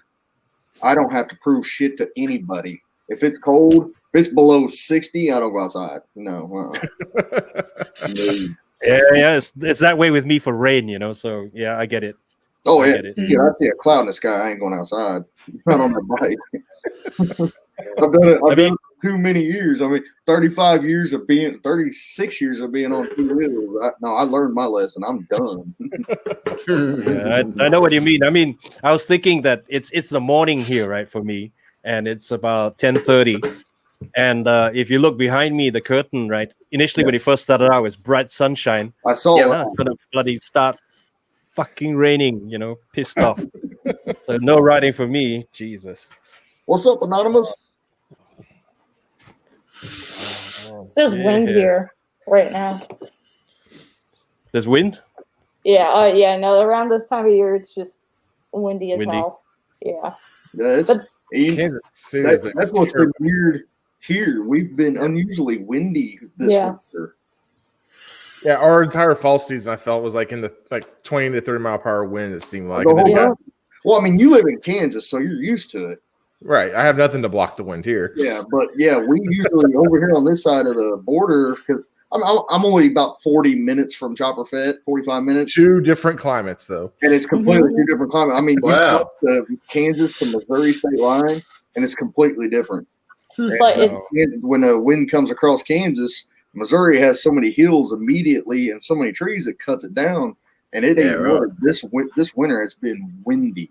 Yeah, it makes me wonder, because so I live in the Phoenix area, but then in Flagstaff they get 4 seasons, so I don't know if they have snow or anything like that. It's very interesting because you drive up north for 2 hours and you get a whole different type of climate. Yeah, right. I mean, even going a couple hours south to here to Oklahoma is a whole different climate too, because they're always going to be 20 degrees warmer than we are. It seems like. So 20, anywhere from 20 to 40. But watching, a couple guys down there I know, they've actually been having some pretty shit weather down there too. They've been calling it cold, but they don't know cold till they come up here. It's like this is Jarvis, right? Like those Florida boys saying that 60 degree or 60, 70 degrees. Oh, it's a little chilly. I better put my heavy coat on today. Hey. Yeah. Do you guys have heated jackets and stuff? Listen, all right. When you're used to higher temperatures, 120, 60 is pretty cold. I never thought I would be saying that, because I lived in Utah and New Jersey before here. And I was like, I'm not going to be one of those where it's 60 degrees. I'm going to have my sweatshirt and stuff on. I'm turn the heat on. Exactly. Then in the meantime, in Canada, it's something else altogether, right? Yeah, that's 40 below or something. Where she's coming from on that, because back when I was a kid, I grew up on a farm, and I can remember being out in the summer haying and picking up bales of hay, and you're just dying in the heat. And the sod company hired guys from Barbados and Jamaica hired them for laborers. And they'd be walking down the road with toques and winter coats on. Yeah. We were just dying of the heat. We couldn't believe it. Yeah. So, but yes, I do have heated gear. I got the hot wired system, and I bought one for the wife too now. So we're both hooked up, and it's basically, it adds about 2 months or better to our season. For the two of us. By the end of September, she would be done, and we rode right through October. And now, when the springtime comes, she'll be on a month earlier than she normally would be. So, and where do you live at? They're light, and you can put them under your outer clothes, like under your jeans, or you can pull them over. You can put I just use like a wind pant, like rain pants, almost light, and a light jacket on over now, and I can ride. I could be riding in freezing weather, and it wouldn't bother me, and still be on the low setting. They're not even turned up. Now, I got those when I went to Memphis, and on the way back, it turned cold up this way. If I hadn't had them, I'd have had to stop and wait for. You plug that into the bike to power it? Yeah. Okay. So I ran a separate line for mine from the battery, and they make a like a jumper cable that you can hook to your battery tender hook. Look it to your charger line. It just changes it, so it's like a laptop plug, the power. And like if you forget it and you step off, it just pops open. It doesn't rip the wires or do anything. It's a pretty good little system. And we ended up, I even ordered the gloves. I didn't have the gloves at first, but I bought them. And that's like, heated gloves are great. Yeah, you're like armor. Then you can go out and ride till you could be in a blizzard if you could keep the bike up on two wheels. Like it's just as soon as it gets sort of below 75, the heated gloves are on here. I know what to ask for my birthday now. It's a cozy warm. Well, check out the price before, because it's about, what did I pay? You're probably looking at $600 or $700 US. Probably $600 US for the full suit. Okay, my birthday and Christmas. So if you convert that to Canadian conversion, we pay our dollar's worth 77 cents to the US dollar. So add 30 cents to every dollar. There is a multitude of price brackets for heated gear, though. It's not a set price. Yeah, you can get heated gloves anywhere from like $80 all the way up to $500. You can do it the marching band way. Because hot wired is lifetime warranty. It fails, you just take it in and hand it to them. They give you a new one. Yeah, I know. They're a good set. It's worth the now, with these heated gloves, Fletch, don't get any ideas. Just thinking about Colorado, is your heated gear your truck? My heated gear is my truck. Now, I mean, I got my. It's actually sitting right here. I do have my heated Milwaukee jacket. Oh, but yeah. I wear it at work. Yeah, I think you actually. enough. I better charge it up. So yeah, I do have that. I always wanted that thing right there was $400. Jeez. Yeah. I didn't. First time I found out about those is when I was actually in high school and I was in the marching band, and we hand warmers. That's what we had. So we'd stick them like everywhere in all the pockets and whatnot. And then somebody's like, "Oh, cool! Look at what I have." And I was like, "Wait, they're jackets where you can like put electrical in them?" And then my mind immediately went to like, well, knowing myself, I'll pour water on myself and electrocute myself. But I know that's not how that works. I don't know. Well, you could probably get the Mr. G version and get a heat gel pack from the chemist and squish it and stick it on your chest. You know what you could do? I could probably get some like MREs and just take the heating component from that. Well, there you go. That would actually probably work. Yeah. Although I have to be kind of careful about that. Yeah. You know, I just since we're talking about winter riding and everything else, you know, I don't know if you guys caught. Anyway, I had a review on it. The long way up. Right. So these guys are riding the Harley-Davidson live wire, Ewan McGregor and all that. Oh yeah. I haven't watched it. It's pretty good in a sense, right? Pretty good. But they started off in dead winter, right? Which hats off to them. You know, they were freezing. They had the gloves literally attached to the handlebars, so they just slipped their hands into it. Oh, okay, right? And they continue riding. Mm-hmm. And it looks tough. I mean, it at one point they were saying it was like 0 or -2, -3. They were riding in. It's crazy. Oh, thank you. You know, and of all things, on an electric motorcycle, which is another crazy thing, because then the battery doesn't hold. Yeah, the batteries don't hold. Yeah, they don't like the cold. Yeah. No. Yeah, exactly. So the worst part was that they had a prototype that increased the capacity. They're supposed to be able to do 250 miles on it, right? But in the dead of winter, they did 120. So that was crazy. That really took a lot more time just to get up to wherever they're supposed to, and to spend a month.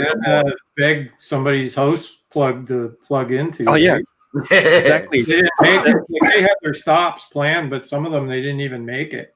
It was so short a distance.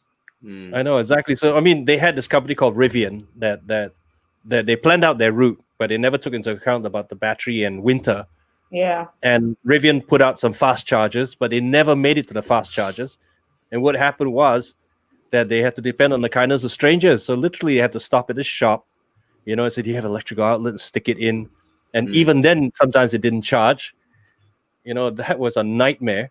They literally went to this hotel and got some electrical outlets and stuff. And it takes 8 hours on a regular charge. Yeah. And then suddenly, when they woke up the next day, they only had a 50% charge, which was crazy. But in 50 years' time, you know, it'll be a totally different thing. We're in the birth of it, you know. Yeah. In terms of it being commercial, I mean, it's like the days when cars were manufactured before even the roads were built. Yeah. Exactly. I mean, but hats off to them, right? They did it, you know, and it was tough going on an electric motorcycle. And the worst part was that I think it was pretty top heavy. So I think it was Charlie, they kept dropping his bike, which was really quite bad, you know, and you drop a $30,000 bike, USD. Wow, that's painful, man. I felt him every time he fell off the bike or the bike falls off. Man, I felt it, man. That's crazy. But, you know, interesting. I've ridden once in winter in Europe, and I decided crazy to ride up from Switzerland to Munich, and it was in the dead of winter, and I was freezing my ass off. That was crazy. I was like, that's not fun. Full leather. It's not fun. Yeah, exactly. And it was like it was 1989, I think, and they didn't have heated anything. So it's like, that was when I was about 7. I wasn't. Oh yeah, right. I wasn't the thought at all. Yeah, but I was a young man, so it's fine, you know. But still, I was frozen by the time I got to Munich, because the idea was to ride all the way there for Oktoberfest. I got warmed up real quick after that. I totally. Well, listen, gentlemen and ladies, I might depart. Awesome being in the chat, saying g'day to everybody. Thanks for coming, mate. No worries, but I will catch everybody at the next one, possibly. Yeah. All right. Look forward to that. All right. Well, take care, and take care, everybody in the chat as well. All right. Cheers, mate. Bye. Yeah, I'm gonna slide out too. Okay, no worries, man. I'm gonna go. Thanks for coming by, man. It's getting pretty sore, so we'll catch you in 2 weeks, guys. Have a good week. All right. All Take right. care. Yep. We'll talk to you later. See ya. Okay. Bye. Yeah. So I can imagine that now with winter and everything else, riding is starting to wind down, unless of course you're in the tropical parts of United States. So that kind of pretty tough. Plus the fact that this year's been shit because everybody's been locked down on and off and everything else. You know, and I don't know who we were talking much earlier. I managed this entire year. Right now it's December, right? So I could consider the year is almost out. I've only managed to put 2,500 kilometers on my bike, which is about almost 2,000 miles. Right. That's crazy. Yeah. Right. I never used to do that. Yeah. No, I actually, no, I think I was saying, like, I got my bike a year ago now. Like, I got it back in November, and I'm barely getting to 5,000. Just because, like, one, I was new. So, of course, you know, and I'm in a new area. And then, of course, that's the thing is for us, when it was great to ride before it got really hot in summer, everything was shut down.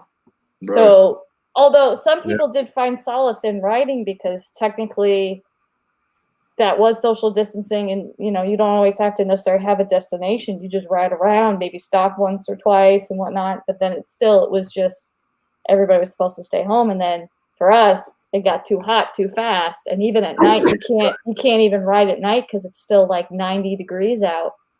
Right. And then, I mean, for me, it was just, and then school hit, and that was just a whole other animal to tackle in itself. Right. You know, where I'm just talking to squares all day, thinking that somebody's there. One kid actually fully admitted he was playing Call of Duty when I called on him. And even like the kids in like the chat were like, dude, why would you say that? He's honest. Give him that. You know, and I did. I said honest. So then when it was time to play a fun game, oh, I'm sorry. Did the Zoom kick you out and you couldn't get back in? Oh, I'm sorry. I don't know what happened. I don't know. Yeah. But I mean, that was I think. So this is, you know, that's why I also like, and I let my husband take the bike to work. The bike although he promised that if anybody asked, he did say it was my wife's bike. Because he would actually come home and be like, so many people stopped me today. And I was like, and what did you say? What bike do you have? He said, yeah. So he has a 2013 Iron 883. I have a 2020 Street Bob. And that was the first bike I ever had. I got it a week after I got my license. You should see me rattling from. I didn't have to. I was very grateful that I didn't have to ride very far. Like literally a minute up the road is where the dealership is. Like I could walk to it. You should see me riding home that one day. Oh, I was so nervous. And then we have the parking lot, which is where the COVID testing is right now. But they also actually, the police are actually, one of my things that I've been able to peek out my window at is the police are just doing their motorcycle training there all week. Right. So it's been really cool to see them on their like big bulky bikes, just, you know, turn like on a dime. And I'm like, I want to do that. How do you do that? Meanwhile, I'm trying to do like a 10 feet like U-turn without falling over. Trying to think what your buddies had a street. Does yours have, what engine's on yours? 107? Yeah. Yeah, okay. That's what my buddies had. I don't remember what years his was. I didn't like it. I rode it maybe twice, and it was, it was rubber mounted. It vibrated so bad. It was just ridiculous. I didn't like it. Yeah. But if you just said Fat Bob, I'd have just started making fun of you. You know, no. It was kind of like, so, I mean, I've always wanted a Harley because that's just been my thing. And I was thinking about Sportster because I'm new, all this other stuff. And like I was talking to so many people and they were just like, don't necessarily, if I'm like in between a Street Bob and a Sportster or whatnot, go for the Street Bob because that's going to last me longer. Yeah.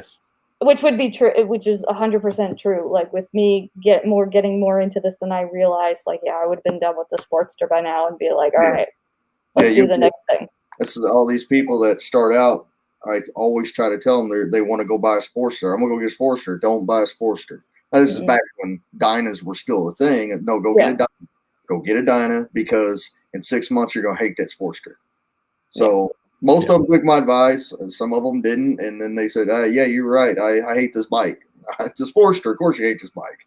Yeah, I think if I did go with a Sportster, I would have gone with like a 1200 instead of like what my husband has, an Iron 883, because then it wouldn't be as much. Like, as I went on a ride with the Leaders to Sedona, and the person who was leading it had a Sportster, but it was a 1200, but it did pretty much same performance as mine, and she's been riding it for years. So yeah, a few years back, my husband, more than that, it's probably been about 12 years back, I went out and I bought another Sportster.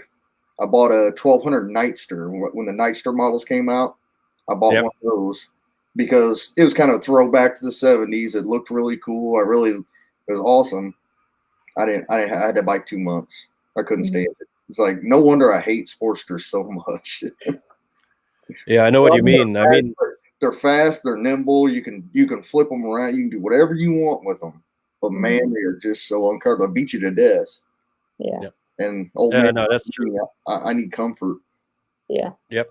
Yeah. No, I know what you mean. I mean, I had the A83R, and I got it also because it had a larger front wheel. It looked like a 70s chopper and everything else. I had it for 6 months. Then I bought your bike. The crossbones. You got the crossbones. Yeah. Yeah. So that was a good thing. I tell you, seriously, night and day. Better, bigger tank, very comfortable. The old 96s were really very good engines. I still feel it's better than what we have now. Let's not even talk about the Milwaukee 8s. The 103 that I'm riding now, I feel that the 96 was much better in terms of performance. No, I mean, we've had this conversation a couple different times that the 96, in my opinion, is still the best engine they ever made. It's just in reliability and performance, the power come straight from the, I mean, they come out with more power than the 103s got, you know. Exactly. It's ridiculous. Yeah. I could cruise easier on a 96 when I had my crossbones. And I feel that I don't have that pickup. You know, it's more on the high range and not on the low range. You need it more on the low range, right? Lows to mids, right? And the 103s doesn't have that. No. Really weird. Like riding that Fat Bob. I mean, y'all already know I hated that bike. It's pretty much the worst bike ever made, in my opinion. Stop reading all my video, people. Fuck. Tell us again. Well, this is news to me. I'm still getting to know you, so it's good to know. I put out a video beginning of the year about I test rode my buddy's for 10 days. He had a Fat Bob. He let me borrow it for 10 days. And it was the worst bike I've ever ridden in my life. I mean, the most uncomfortable, completely lack of power. Because right before I took it, we drag race a couple times. Because I know you don't know me. I drag race. I drag race that Softail over there. That's what I do. Yeah. We drag race, and he's got bigger engine, everything. The bike is actually smaller, weighs lighter, and I smoked his ass so many times it wasn't funny. It's like, that bike is junk. So when I had it for 10 days, I found out that bike is junk. Yeah. It's uncomfortable. It's horrible. It's got no power. And I don't even know how many views I've got on that video now, but it's still daily. I get a hate comment. I've never seen so many thumbs down on a video in my life. Man, goddamn trolls. It is. You didn't even like the bike before you got on her. I said, no, I didn't, because I drag raced it. Yeah. And I saw it, that it wasn't powerful. And my buddy that I raced that has it, he ain't no slouch. He knows how to race. Yeah. And he's like, yeah, the bike just ain't got no power. I'm like, no, it doesn't. Yeah. The 6.0 Ford. What? The diesel? You gotta be meaning 6.0 Ford diesel. You gotta be meaning that. I'm trying to figure out what Diesel's saying. Yeah. Yeah. That's okay. That's what I thought. Yeah. Yeah. Junk. 110's junk. This is now, you gotta remember, this is my personal opinion. I've owned 20. This is my 22nd Harley Davidson. Yeah. So these are. Whenever I say this, I mean it's. Yeah. I have a pretty good idea what the hell I'm talking about. Yep. No. Yeah, I agree. 103's junk. 107's junk. 110's junk. 114's junk, and 131's junk. And 131 ain't even Harley. It's SNS, right? SNS, and it's junk. Yeah. The guy that has a bagger, brand new, and it was 2019 bagger. He swapped his 114 out for 131. We drag raced 4 times, and I smoked his ass all 4 times. It's like, you just put $10,000 more in a $30,000 bike that you bought, and you still can't beat a 2008 96 cubic inch. Yeah, and the funny thing is, with the 96, if you change, go to stage 4, it's 110, and for whatever reason, the 110s give a lot of trouble, right? You got gasket problems, and you got piston problems and shit like that. I had a friend, I told him, no, don't do it, right? He had I don't know, 2010 Street Glide, and he said, no, the 96 is not doing it for me. I'm gonna bump it to 1. I said, no, don't do it, do it. And the moment he moved it up to 110, every other month he's back in the workshop because something bloody fails, something fails. So I said, look, you spend so much money in getting a stage 4 to a 110, and now you're just in trouble all the time. You're not even riding; it's always in the shop. I think that's just a stupid idea. It's a waste of money as well, man. That's terrible. Yeah, it's. I don't know. Maybe one day Harley will get their shit together. Maybe not. Yeah. I mean, we've talked about it several times. The direction they're going, they're trying to incorporate the older generation of riders, but bring in the younger generation. Yeah. And I don't feel like they're doing it the right way. I feel like they're going the wrong way with it. No, I mean, like speaking kind of in a sense for that like younger generation. Like whenever I and this is my opinion. If I get hate, whatever. I used to deal with middle schoolers, so I'm fine. But like when I look at a bagger and like I look at the road glide stuff, I'm like, no, like it just for me personally, it's just like I don't like. I like the Street Bob. I do like the Sportsters. I like the Lowrider S, which every time I go in there, my husband wanders over there. The Lowrider. Yeah, it looks good. That's what he wants. Look at Chopper Fett. Look at me. Yeah. Look at Fletch. I'm 43. Yeah. I know Fletch has got me by a couple years. Chopper, 57. You're a little bit younger than me. 38. 38. And I'm gonna tell you, I'm 43 years old. Like I said, I've owned 22 different Harley Davidsons. I've never owned a bagger, and I never will. Yeah. No, because I like my bikes just like mine is set up. Nothing like nice and straight, sleek. That's just the best look. And Copper, I know you've talked about adding a second bike, but it ain't gonna be no bagger. It's not gonna be a bagger at this point. I've already kind of decided what pathway that's going to go. It's going to be something. It's going to be something metric. It might be Italian. It might be Japanese, but it's not going to be suitable for touring. But either. So, whoa, that's crazy. And so I just put bags on my bike, but that's just because, like, especially with us going to Italy and stuff like that, like that bike might be kind of our mode of transportation for a little bit until we get a car. Right. Well, and there's nothing wrong with that. I mean, no. And if I'm like, I was thinking, my husband doesn't know this. I want to get a second bike, but I want more of a sports bike. Yep. I do. Yeah. I mean, there's some really good ones out there too. Rest in peace, the Harley Davidson Brooklyn. Dude, it still makes me sad. Sad. Dude, I'm so angry about it because it's like I've sworn off Harley Davidsons. Never again will I buy a new Harley. And then it's like, yeah, we're coming out with this Brooklyn. I'm like, or the Bronx, I mean. And I'm like, yes, I want that bike. It's a Sportster, or it's a sport bike. I want that. Yep. No, we're not going to make it. That's the way. That's the way it works. No, we're gonna give you the adventure bike, which who knows what that's gonna do. So I haven't even heard of it. Oh, listen, we were talking about the long way up, right? So what they did with the live wire is they put the Pan American parts on the live wire for the long way up. Well, so you like could already see how it performs. Like the bags? Yeah, not the bags. Basically the forks, right? Yeah. They changed out the forks to the Pan American. They changed out the rear suspension from the Pan American to lift it higher, right? To get a more adventure bike kind of thing. And they also use the adventure bike tires. So you watch the show and you see how it handles. Then you know how the Pan American handles. I'm going to watch that. You've talked about that show several times. I'm going to watch it. I'm going to. I have to. Because whenever I've seen the previews, now it makes sense. Because everybody said he was on a live wire, but whenever you see it, it's like, that's not a live wire. Yeah. No. So, okay. They heavily modified it. Okay, that makes sense now. All right. Yeah. Because I got to see, like, we went to one of the dealerships, and there was a live wire there, and they took it out and stuff like that.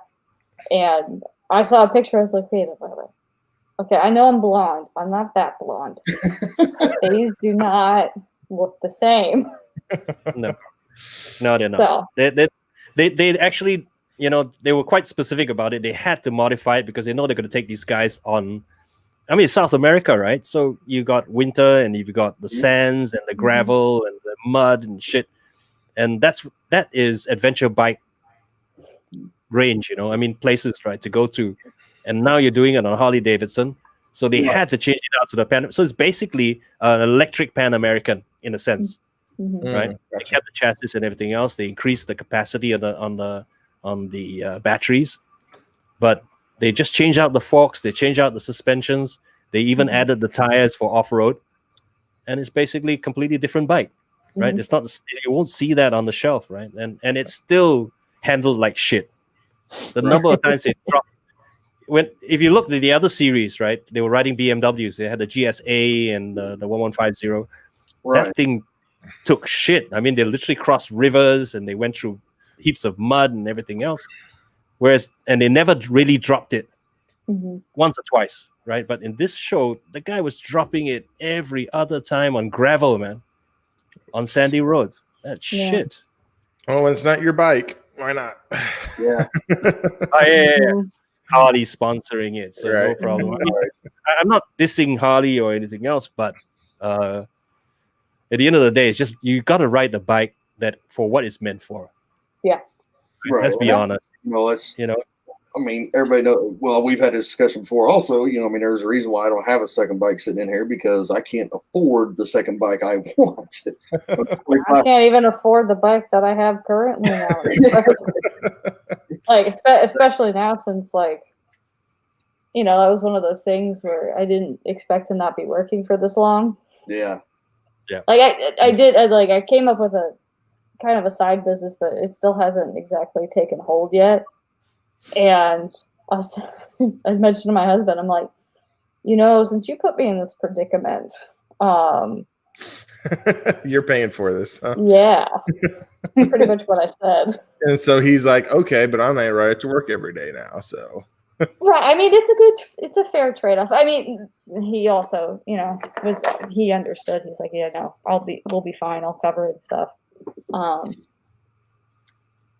But and I think that's the other part of why some of the younger generation doesn't ride it is just because the fact is they're expensive. They are a luxury item. Yeah. Yep. That's true. Even if you finance it for 72 months and all this other stuff.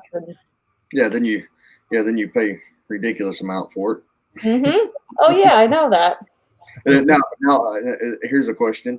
Did you go through Harley-Davidson Financial or did you go through a different bank?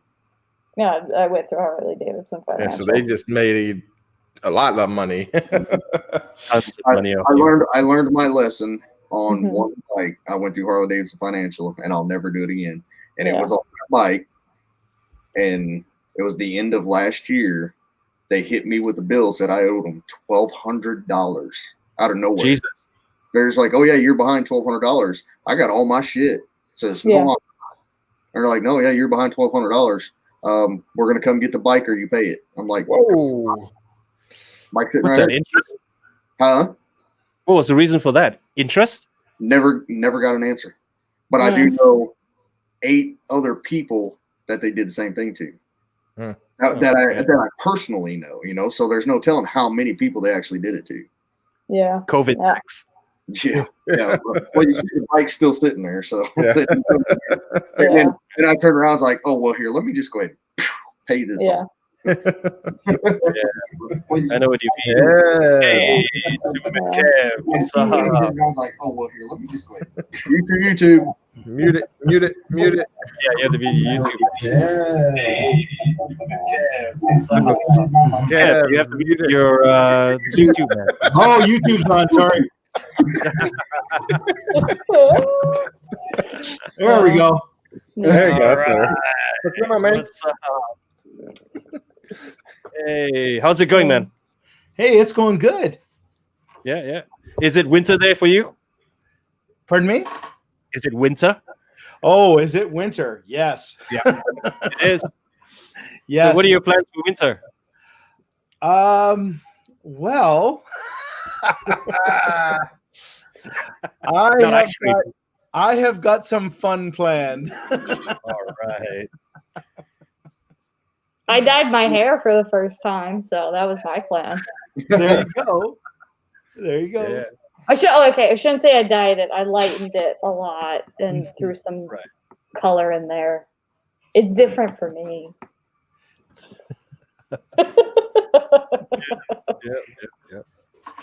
Yeah. So, Kev, what are your plans? Well, I'm working on something. I don't know if it's gonna pan the way I want it to, but I'm gonna change my content a little. I'm hoping to get a input from other moto vloggers, and what I want to do is kind of like a news show. Okay. And I'm going to do it in my shop.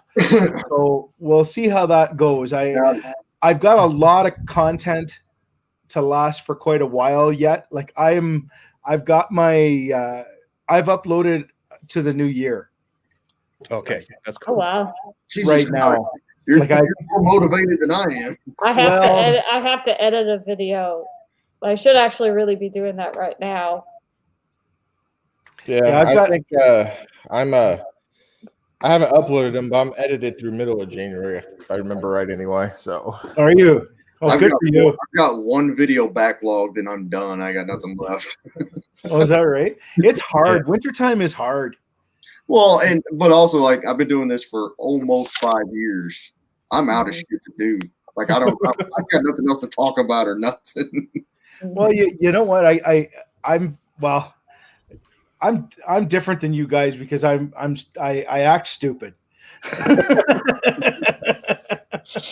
Okay, now wait. Let me ask you this: you're talking about doing a news show. Have you ever watched Moto Steve out of Canada? No. He does that. Oh, does he? He used to. He hasn't done it in a while. He actually hasn't been uploading very much. Moto Steve. Yeah. I'll have to check him out. Yeah, he actually hasn't been uploading much at all. And I don't think he's done a news last year, but some of them got quite funny, some of them didn't. He doesn't have a huge subscriber count, maybe 300, 400, I don't know. But yeah, you can check it out, kind of see what he did. Yeah, I don't know. I've got some ideas. I've got ideas of things I'm going to do before I start doing that. So I've been trying to do some getting ready is what I've been doing. Is I've got other things that I've got to work on first. My parents are they're moving into a home, and I'm helping get all that stuff organized, and so between doing all that and then trying to do my own stuff, I'm pretty busy. But I'm trying to get organized. The shop right now, I've got a ton of stuff in there because I've my parents want me to get rid of some stuff, so I was been doing that. It's been one of those things. It seems like all of us have like hit this like lull, like all of us, where we just are like not necessarily putting things out. It's not because we can't, or it's just other things have been getting in the way. Yeah, well, and you know what? Like, let's face it, this whole COVID thing is really hard for everyone, and I don't care where you are. It's just hard. Yeah, and like I struggle with it. I'm afraid to leave my house. I have been at home for the most part since February 2019. Whoa. Oh shit. Yeah. And I was in a car accident, and so and then you talked about that on Instagram, I believe, didn't you? I might have. I think so. I was in a car accident. So what ended up happening was I've been home, and I actually was forced to retire. So okay. Yeah. So that I've been kind of redefining myself, and that's why I've been doing so much on YouTube. Yeah. Right. Okay. Yeah. I don't know. As far as COVID goes, nothing's really changed for me because I kept right on working. I never had to take time off or anything like that. Yeah. But I feel like just because of the depression everybody feels from it, it's hard to draw off of anybody. It's like hard to get good vibes. It's hard to come up with shit to talk about while you're riding just because the morale is so down. Yeah, well, it's true. I mean, I know that everybody that I know, it's affected them. Like, and I don't know what it's like. Whereabouts are you, Hollermoto? I am in Kansas City, Missouri. Missouri. Yeah, and things are a little bad different. one. Yeah, I'm in Canada and Ontario, and the rules are pretty strict here. So you cannot go into a business without a mask on. You cannot. You cannot. There's a whole bunch of places that are shut right down. Like there's areas around me that are shut right down, and where I live right now, it's they call it the red zone, which is we're one step away from a lockdown.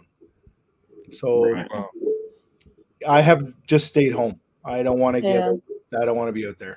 My family back in New Jersey, they keep give me it because they've been like since they're right near New York shutting down, and things are kind of shutting down again. I mean, I know for me it's like, so we're going to be moving here to Italy, and we're going to stop in Oregon to see my husband's family.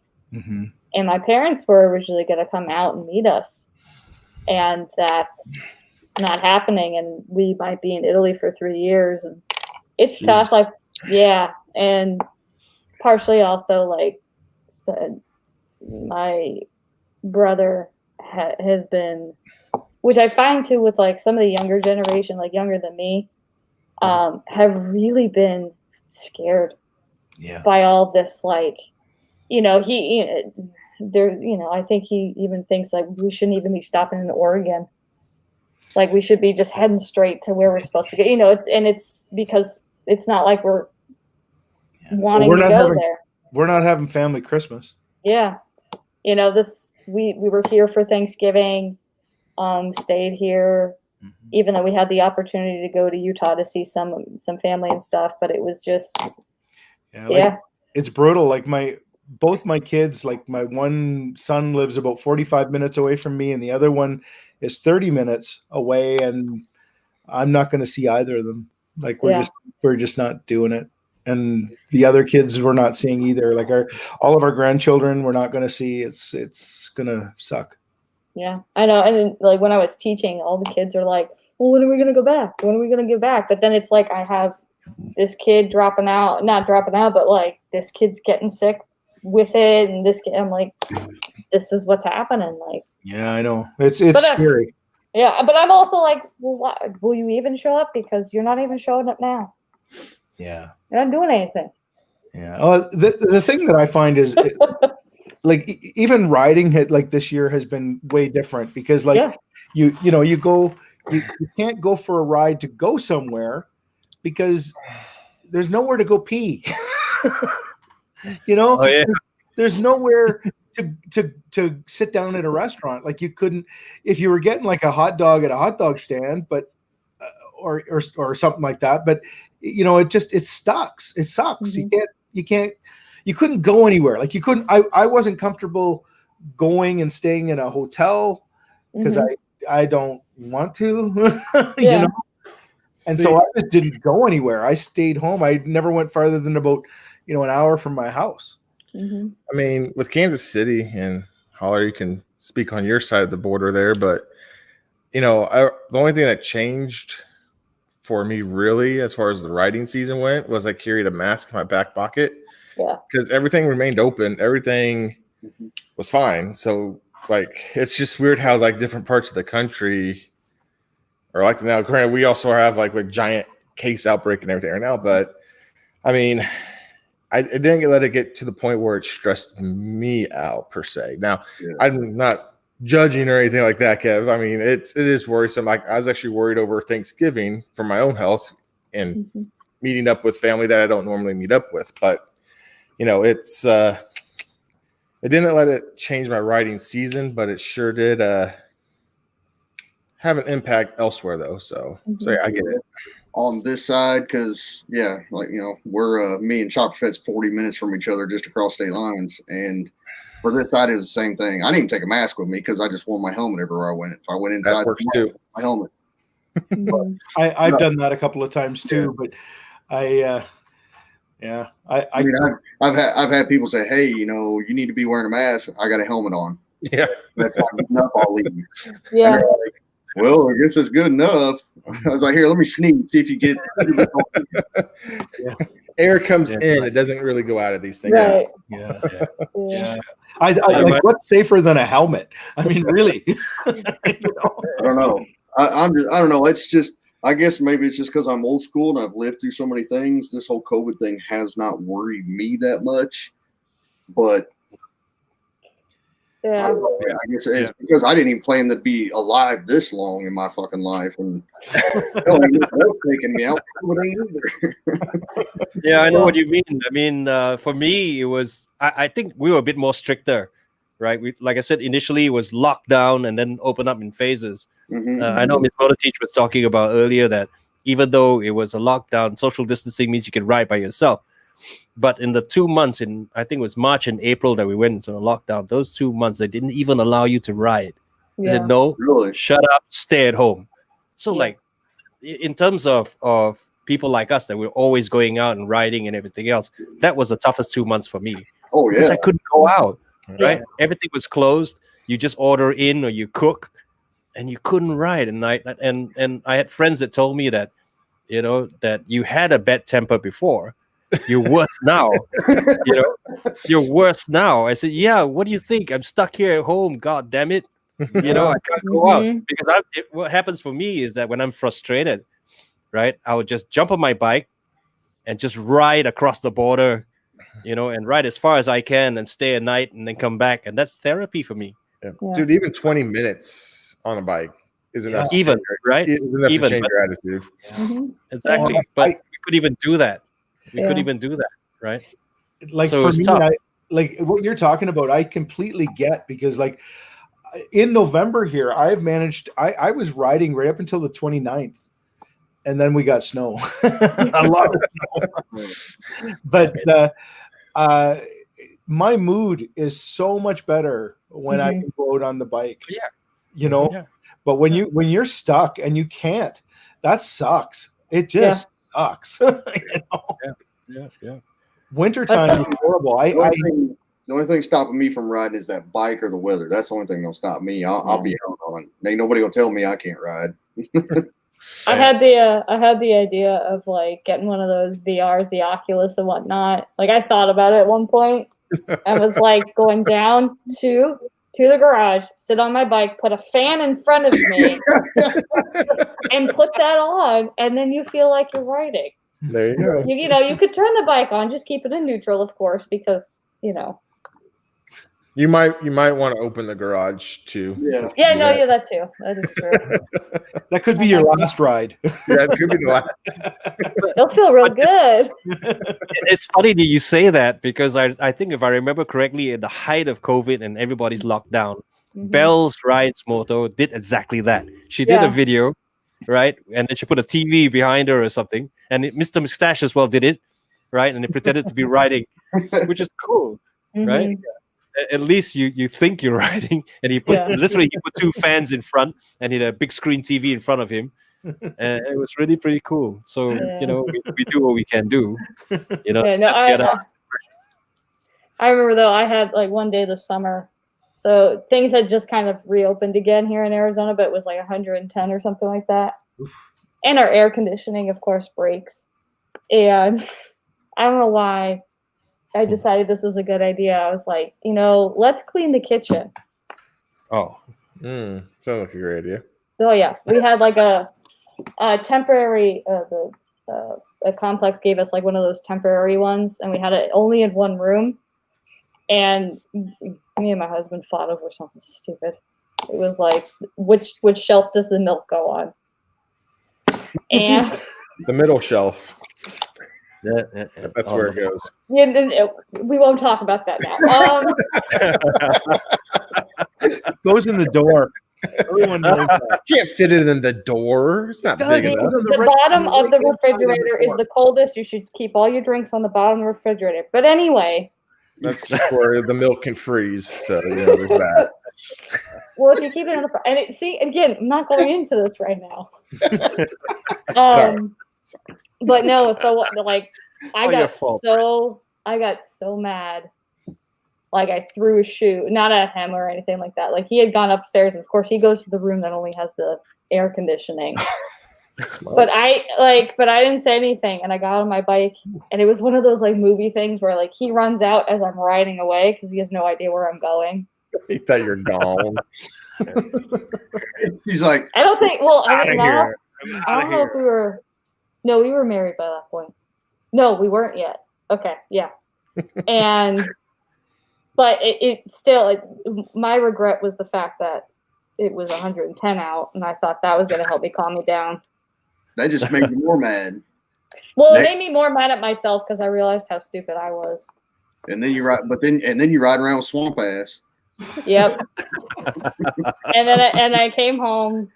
I put the milk where he said to put it, and I in the right hand side of the door. After all that, you caved? I didn't cave. All right. You did. If you put it where you wanted it to go. We compromised. All right. We compromised, and she put it where he said to. That's and now I'm gonna go take your bike to work again. Hey, but whatever you do, pick yourself to make the conversation the way you thought it was supposed to go. Yeah. So, but that still like just riding away like helped kind of clear my head and whatnot. Yeah. Just the heat didn't But help. that also, a lot of people, you know, I don't know if anybody else has ran into it. I personally have done it where everybody always says it helps. You know, the biking, going out and riding helps. It helps calm you down, helps bring your nerves down. Yeah. Sometimes it don't. Yeah. Sometimes it makes it worse. Yep. And then you ride stupid. Mm-hmm. Yeah. Yeah. I think it's different. Like if you're riding angry could be a very troubling thing. Can get you in a lot of trouble too. You're like, F it, I'm just gonna go as fast as I want to, blah, blah, blah, blah, blah. But just to get away from stuff, like not in a bad way, like you're not angry, you're just, I just feel confined. That's what's good for me. Yeah, that's what it is. The one and only time I actually rode angry, that bike never came off the rev limiter. I was hammered down the whole time. I don't know how many mirrors off cars I took. I did. I think it was the third mirror I took off car and realized I need to go home. Take the bike ride home. This is not good. Yeah. And the third mirror I took, it was actually a big old Chevy dually truck, and he had the double mirrors that come off of it. So when you grab it to break it, it actually came off in my hand. So I had his whole mirror. And I'm like, yeah. No, I'm done, and I ain't rode. I have not taken off a mirror in 7 or 8 years now. Now it's just like I just cuss at them, even though they can't hear me. Sounds like a bad Alcoholics Anonymous thing. I have not hit a mirror in 7 years. You get a gold chip. Yeah. I mean, it's true. This is the axiom, right? So you don't drink and you don't ride angry. It's the same thing, right? Because you get into trouble when you're angry and you drink, and you get into trouble when you're angry and you ride, right? And you're on a powerful machine, so you get into shit anyway. I only did it once. I got really pissed off at work. I was riding I had a Honda Magna at the time, which is pretty quick. And I looked down at my speedo, and it said I was doing 180 kilometers, and I thought, you know what, this is too fast, and I slowed down. Yeah. I go over 100 mile an hour. Yeah. Wow. It always cracks me up because you guys ride in kilometers, right? And you guys always ride in kilometers. So everybody's like, oh, yeah, I was going down this road. I was doing 60 kilometers an hour. And the only thing I can think of is that's so slow. That's like 35. Yeah. 40. That's like a school zone here, man. So slow. And like saying you're riding 180 kilometers an hour. I cruise at that speed. That's the speed I cruise at every day. 100, yeah. That's where I think the laws of Canada, because the cops up there are so strict and they're so hard on you guys, like they'll pull you over for fucking anything. And not many of them. And down here they don't. I mean, at least in our area, cops really leave bikers alone. So we usually get to do whatever we want on bikes. But you're not the only one, Kev. Like there's several other Canadian motovloggers that I've watched, and they say the same. Oh yeah, we're riding this fast, and I'm like, that's slow. And then you talk to them, like, yeah, but the cops are so strict. When we get to go this fast over the speed limit, it's amazing to us. Well, if you go 50 over, you lose your ride. Oh, 50 over. So that's ticket for me. That's called it's called stunt riding or stunt driving, and they take your license. They will call a tow truck and take your bike with them away. You don't get it back till you go to court. Here's the thing. I think Canada and Singapore, we are all former British colonies, right? So this is British law because we have exactly the same thing. If you're 50 kilometers above the speed limit, they take your ride. Yep. You're done. You're done. So this is British law, right? So we have to look at that. So when I cross the border to Malaysia, the next country, the only thing stopping me from cruising at 100 miles an hour is traffic, right? Because you can only maintain it for so long, then you get into traffic. You know, they call it a highway, but it's only 2 lanes. That's bullshit, right? So ultimately, I could only do maybe 80, 90 miles an hour max because of traffic. As much as we want to do anything fast, because the rules there are a corrupted country anyway. If you get stopped by the cops, you give them $50 their money, which is 3 times divide by 3 in my currency. That's nothing, right? It's like $10 or something. Give them $10, right? And you're off again. So, but we could do, and I could only maintain 100 miles an hour cruising for maybe 15 minutes, and then I hit traffic. So that's really sad. You know, as much as I would like to, because then it means I cover more distance, and it means that I spend less time on the road to get to my destination if I want to. But you got filtering over there, don't you? Filtering meaning? It's lane splitting. You can go in between the cars and pass them. Not a good idea, especially if it's just 2-lane highway, and you know, and if you're traveling in another country, you don't know what they're like. for me, I'm used to it, right? But I would never encourage somebody to do it because there are guys out there that have, you know, their indicators are just accessories they forgot to buy. Right? It sounds like Arizona. Yeah. You know, they don't signal; they just come out, right? And then if and you're New Jersey, and New Jersey, right? And New York. So there's some places people like that, and of course those guys that drive the BMWs and the Maseratis and all that. That's an accessory they forgot to buy. Always a BMW. Oh yeah, they have to live up to their expectations. BMWs are the worst. I know. And the worst part is that you're traveling at 100 miles an hour and you lane split or you try to get between the cars and then the guy pulls out. You don't have enough time to react. You're finished. So we don't do it. So then we slow down, you know? Okay. But I mean, just in general, it's legal there. You actually can do it. Yeah. And in Singapore, because there's a lot of traffic, I lane split when I can. Right, I try not to because again, the same story. There's a lot of people here that forgot to buy their indicators, right? Their signal lights. You know, it's funny. I was in Germany in 2018, and I was driving. I rented a car and was driving on the Autobahn, and you know, you're driving really, really fast because there's no speed limit, but everybody follows the rules. Everybody follows the rules. When somebody is merging in, they let them in. You know, they do like a zipper. Everybody, you let, if somebody puts an indicator on, you let them in, no matter what. And when you're driving slower than the traffic, you're in the slow lane, and if you're passing, you're in the passing lane. I got passed by something that was red. And I can't even tell you what it was. It was red, and it was really, really fast. And I was driving about 100 miles an hour, and whatever passed me was going double. Yeah, no. But I have to add one thing to what Kev said. The Autobahn actually has a speed limit. It does. It does, but it's not a limit for the top end. It's a minimum. It's a minimum, exactly. And I didn't know that, right? So I'll tell you that trip I did to Munich, I hit the highway on my BMW. It's not a car, it's a bike. And I was tearing down at about 120 miles an hour. No, I thought, when I saw the sign, 120, right? And it's also in kilometers anyway. So I thought, okay, shit, I better do like 110 or something, which is bullshit. But it's not my country. I don't know, what's going to happen. And then the cop comes screaming, coming out from nowhere, and then pulls me aside and said, "Listen, what are you doing?" I said, I'm not speeding.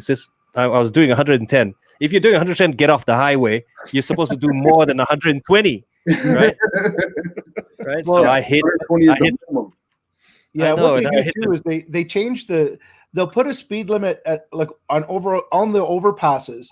Yeah, there is a speed limit, and it'll come up and it'll say like 130 or 120 or 140 or whatever for each lane, and that is the speed.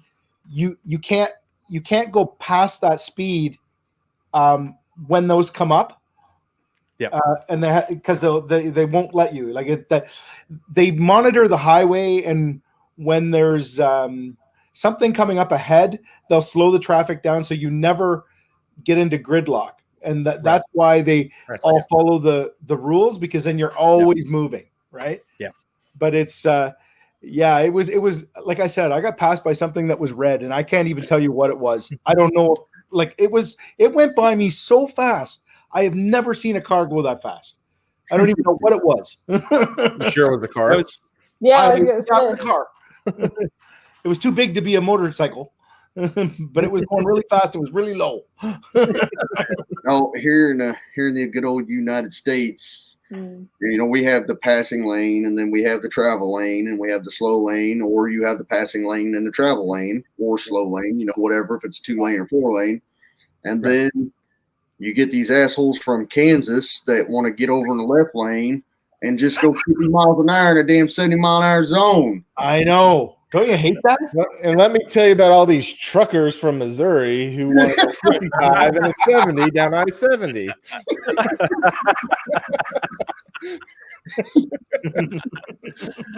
I love you, buddy. It's bad all over. It is. It's horrible. But Kansas, I don't know. Is this like a thing in Kansas when you guys take your test?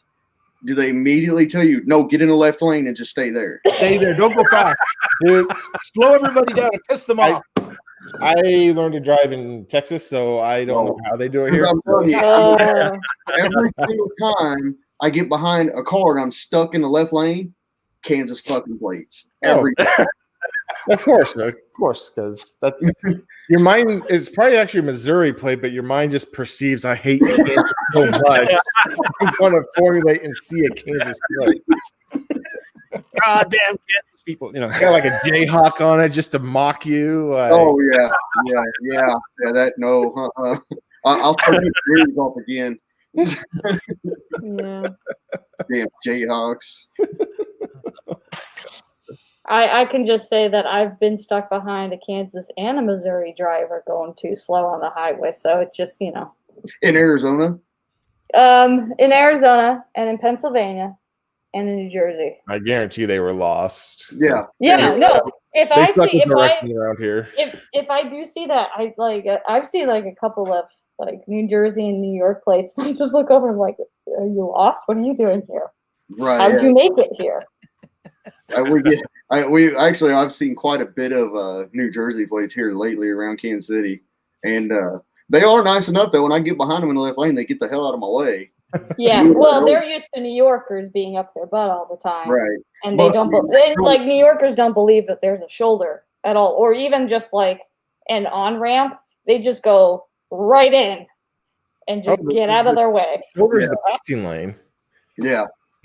Yeah, I mean, but my pickup I drive, I mean, it's a big truck and I got big giant bright lights. And so when I come up on you at 80 miles an hour, most of the time people are like, oh shit. Oh yeah, no, because they're not used to big trucks like that. Yeah.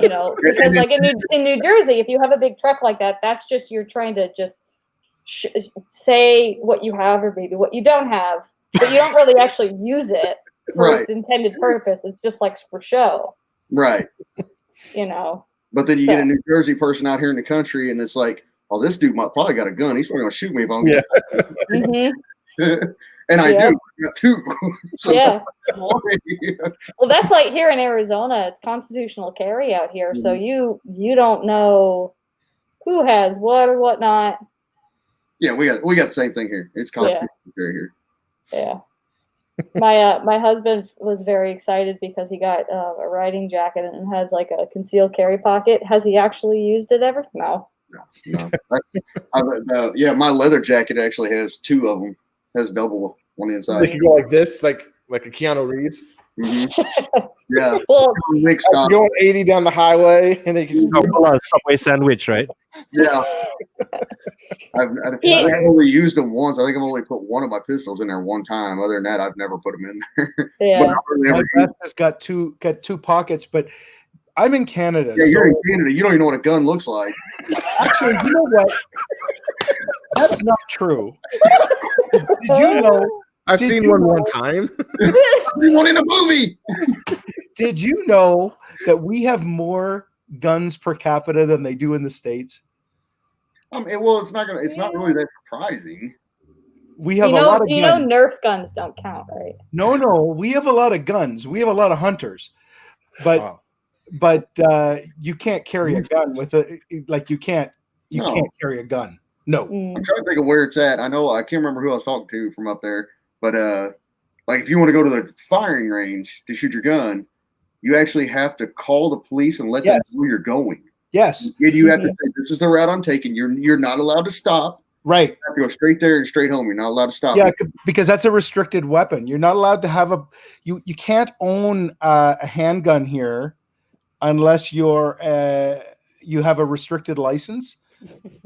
It's the only way you can have one. And then a restricted license will only allow you to go to and from the range once you've phoned and said, I'm going.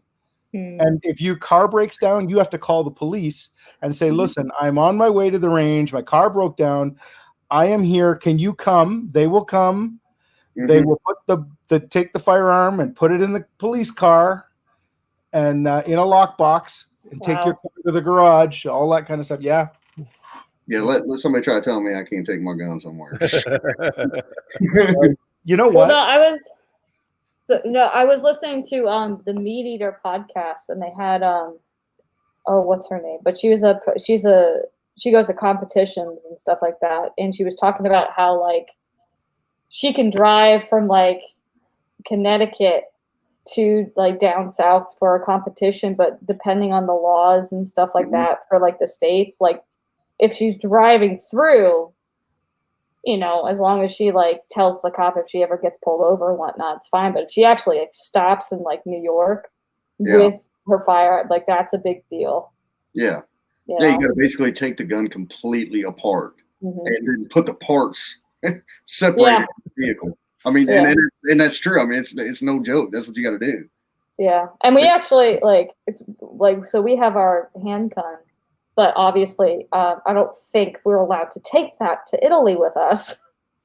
But we still have to get it to Oregon, so we started to kind of look up like what TSA is and how to lock it and whatnot. And my husband's like, "Oh, if I just put it in the box," I'm like, "No, let's actually put a lock on the gun." They're like, "No, we don't need to do that." Like, I've heard too many stories because not TSA agents, but even like, because you have to check it at the gate. Right. Some of the gate people don't even know what's going on. Like, if you put a lock on it, it's going to just make somebody who doesn't even know happy because they're like, oh, yeah, sure, it's secure now. Well, yeah. You guys over in Singapore, y'all got really crazy. I mean, y'all can't have guns either, right? Nope, we're not allowed guns. But then again, every able-bodied man here has handled a weapon. Right. We have to be in the army and everything else, and we do that for like till the age of 40 or something. So we handle all kinds of weapons depending on what we're doing. Right. Yeah. Right? But it's the no gun state. Yeah. No gun state. As a citizen, you're not allowed. Yeah. And it's really crazy. It's really quite bad because bad and good, but the laws are pretty strict. If they catch you even with a bullet, they hang you. Really? No, yeah, they don't put you in jail. They hang you. Damn.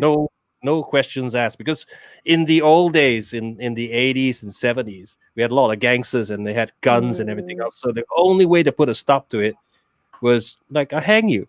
Be done with it, right? So if you want to die, you have a gun. That's it. And it's worked till today. It's too small a country to do this kind of thing. Otherwise, it would be just the wild, wild west, man.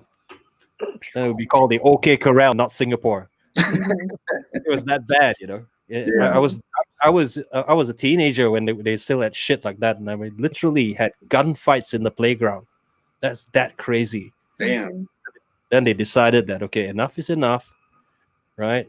I catch you with a gun or a bullet, and we hang you, and that's it. And then everything stops. Nobody dares to even do anything. You want to play with a gun? Go to the army. You have a lot of time to play with a lot of guns. And you guys are required to do service, right? Yes, we are. Like the Swiss, but unlike the Swiss, they only do it for a year and a half or something that they're done, but they get to bring their weapon back. In our case, we have to do, depending on the rank that you have. In my case, I was a sergeant, so I had to do almost 3 years full time, and then reserves for another 10, 15 years. Right. So it's fun because at least I get out of work and meet my old buddies, and normally it's never in Singapore. It's always somewhere else that we get to train. So great fun. That's cool. Right. Paid holiday.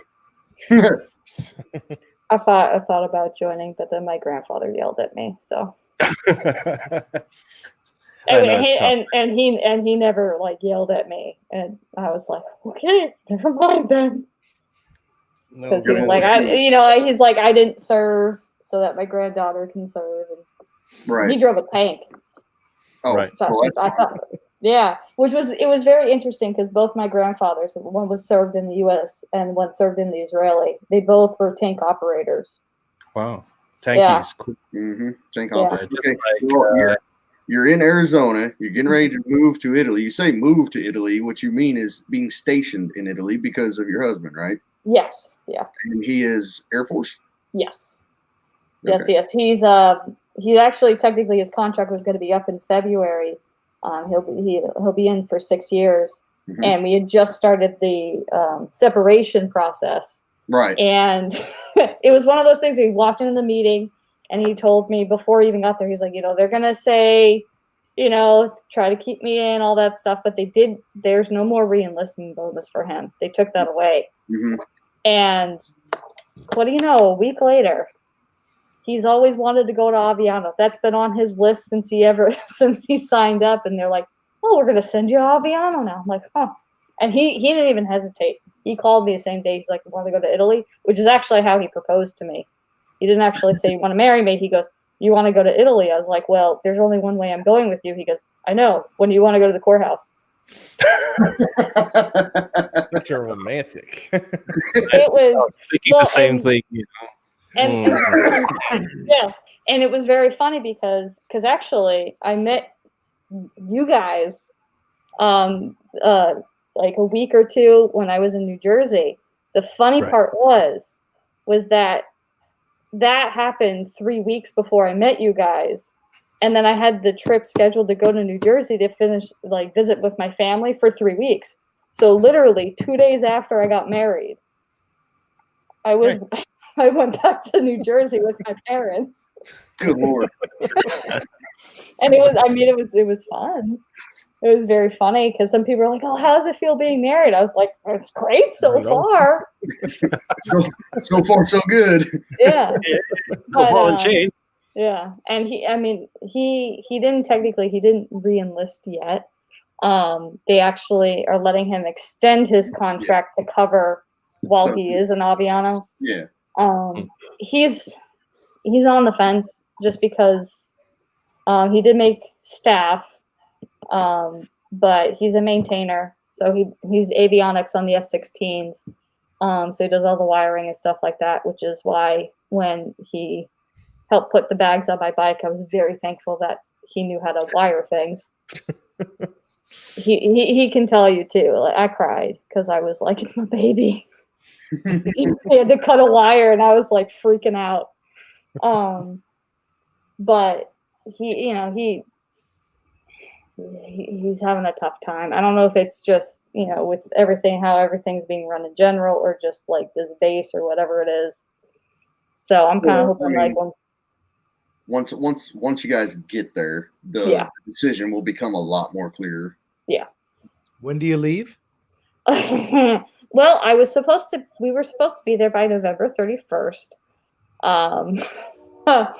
So I have to be medically cleared, and something in my history didn't line up, and we've gone through this. Oh, hey, somebody else is in avionics. Hi, nerd.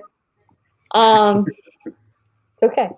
But it has now turned into this month process of like going back and forth, and like I got some of the information in, but then I was told it wasn't good enough, and it literally has been like that. So hopefully next week we get told I'm cleared, and then it's going to be fast because his return no later than, meaning he has to be in Italy on the base, is January 31st now. Oh, okay, yeah.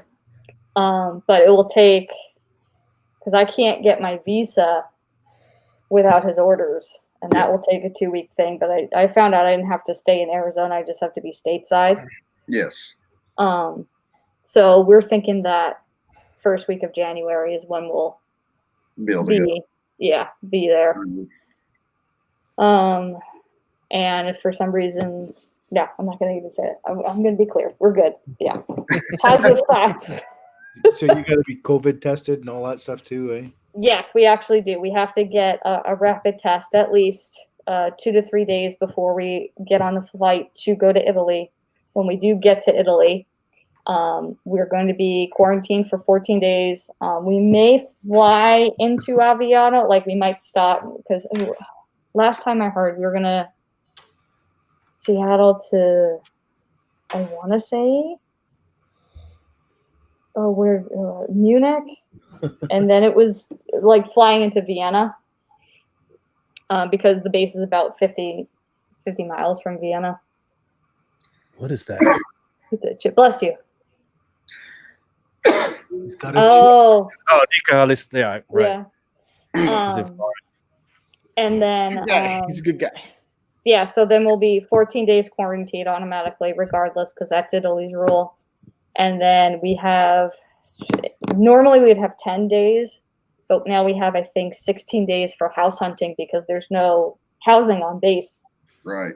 And plus, we might not even get, we wouldn't necessarily be considered for on-base housing because it's just us and our motor babies, not real babies, Right. which is not happening at all yet.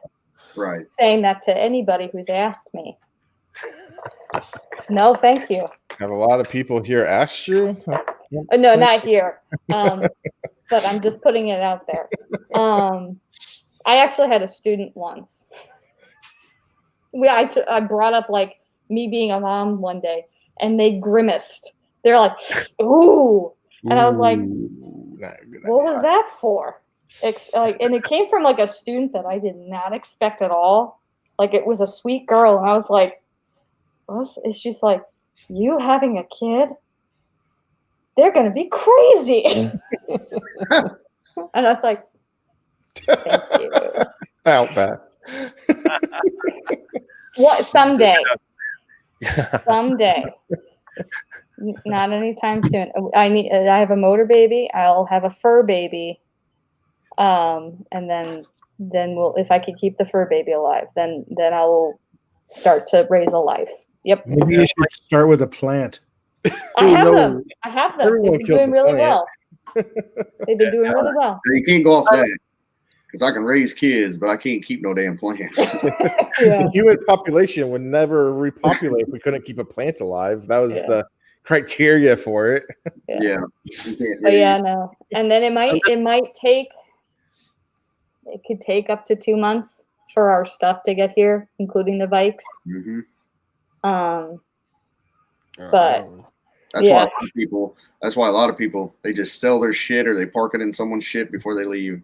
Yeah. No, and what I was told is we're gonna have the travel office come here. They're gonna help pack, and that is so wonderful. Mm-hmm. And then we'll see if they'll store whatever we're not gonna take. And then, because I mean, when I first met my husband and was my boyfriend, I moved out here. They had a couch, and then the TV was on a plastic bin, and that was it. And the problem with that is exactly that sounds like high living. No, I know, but it was sounds like my first apartment. Yeah, and it was like I brought all my furniture stuff in and whatnot. And it was a little bit of that disconnect of like, okay, why was there nothing in here? Well, now I know because he was so used to getting up and moving, you know. Because actually, technically, this was his first. This was his first apartment. Damn it, Outback. Outback kills me. Yeah, he does. Oh my god. Yeah, anyway, that sounds like my on how easy it is for men to live with absolutely nothing. There's a picture that's like one of those meme things, and it's like this pisses women off that this makes guys happy, and it's like a fold out chair, it's a TV, and there's nothing else in the entire apartment. It's like I'd be happy with that. I'd be good with that. I mean, like I'll say, like I'm not like a lot of women, honestly. Like I was okay with it, except I have a lot of books, and that's really what my thing was. Like I have a shit ton of books. But how many pillows do you have on your bed? Why do they have all these stupid pillows? Why does that matter? I mean, why do you have to have 50 freaking pillows on a bed when you only use one? She's laughing because she knows. Personally, me, I have. This is it. The one I sleep on. And the one that came with the set that was decorative, and that's it. Okay. But even to my husband. Okay. No, truly. But if they go to the guest bedroom, you'll see a bed made up with 22 pillows. No, yes, exactly. No. Look, I'm single. I sleep in a king size bed with one pillow. That's it. That's okay. That's And okay. I think that thing's like 15 years old. It's all smushed down. Right. No, actually, my husband today, before he went to sleep, we came across. I think it's a Southern thing, and they had the Hubby Vision glasses. Mm-hmm. Like some of those things make sense, and some of them don't. Like for me, I'm like I paint on the walls. Okay, what is the difference between this kind of gray and this? I don't. It's gray. Put that up on the wall. There you go. Have a nice day. But yeah, no. Anyway, guys, sorry to cut you guys short, but I think looking at the yawn on Brett's face and everything, and it's been 3 hours already. That's so the beer. 3 hours. Yeah, it's been 3 hours. We will probably do another one in 2 weeks. This time it'll be on Chopper Fett's channel. I'd really like to thank everybody who's come on today. Thank you very much. Sat on the whole time. Look at this. He messaged me. His ass is bleeding. How many seats do you have? More than you have pillows. 1, 2, 3, 4, 5, 6, 7. 7 extra. You can have a few guys over and have beers. Yeah, I'm just need to make them into custom chairs at this point. So, right, guys. So, thank you very much once again for coming. I really appreciate it. So, in 2 weeks' time, I'll be on Chopper Fett's channel. So, this is me, Fletch, saying thank you, everyone, and those on the side chat, Outback Outlaw, Nika Halista. Thank you very much for coming, and Jarvis, and Chopper Fett. Brett. Yeah, it's been great to be back. It's great to see everyone again. And yeah, we'll catch you hopefully in a couple of weeks. We'll post something out with the confirmed date on that, though, for sure. So thanks everyone for coming, though. Thank you, guys. See ya. And now 508 gets here. 508. Right? Come on, Scooby. What the hell? Scooby. Go back and rewatch all 3 hours. So yeah. You just woke up. All right, man. Yeah, we'll catch you on the dark side, man. Take care. See you guys. Later.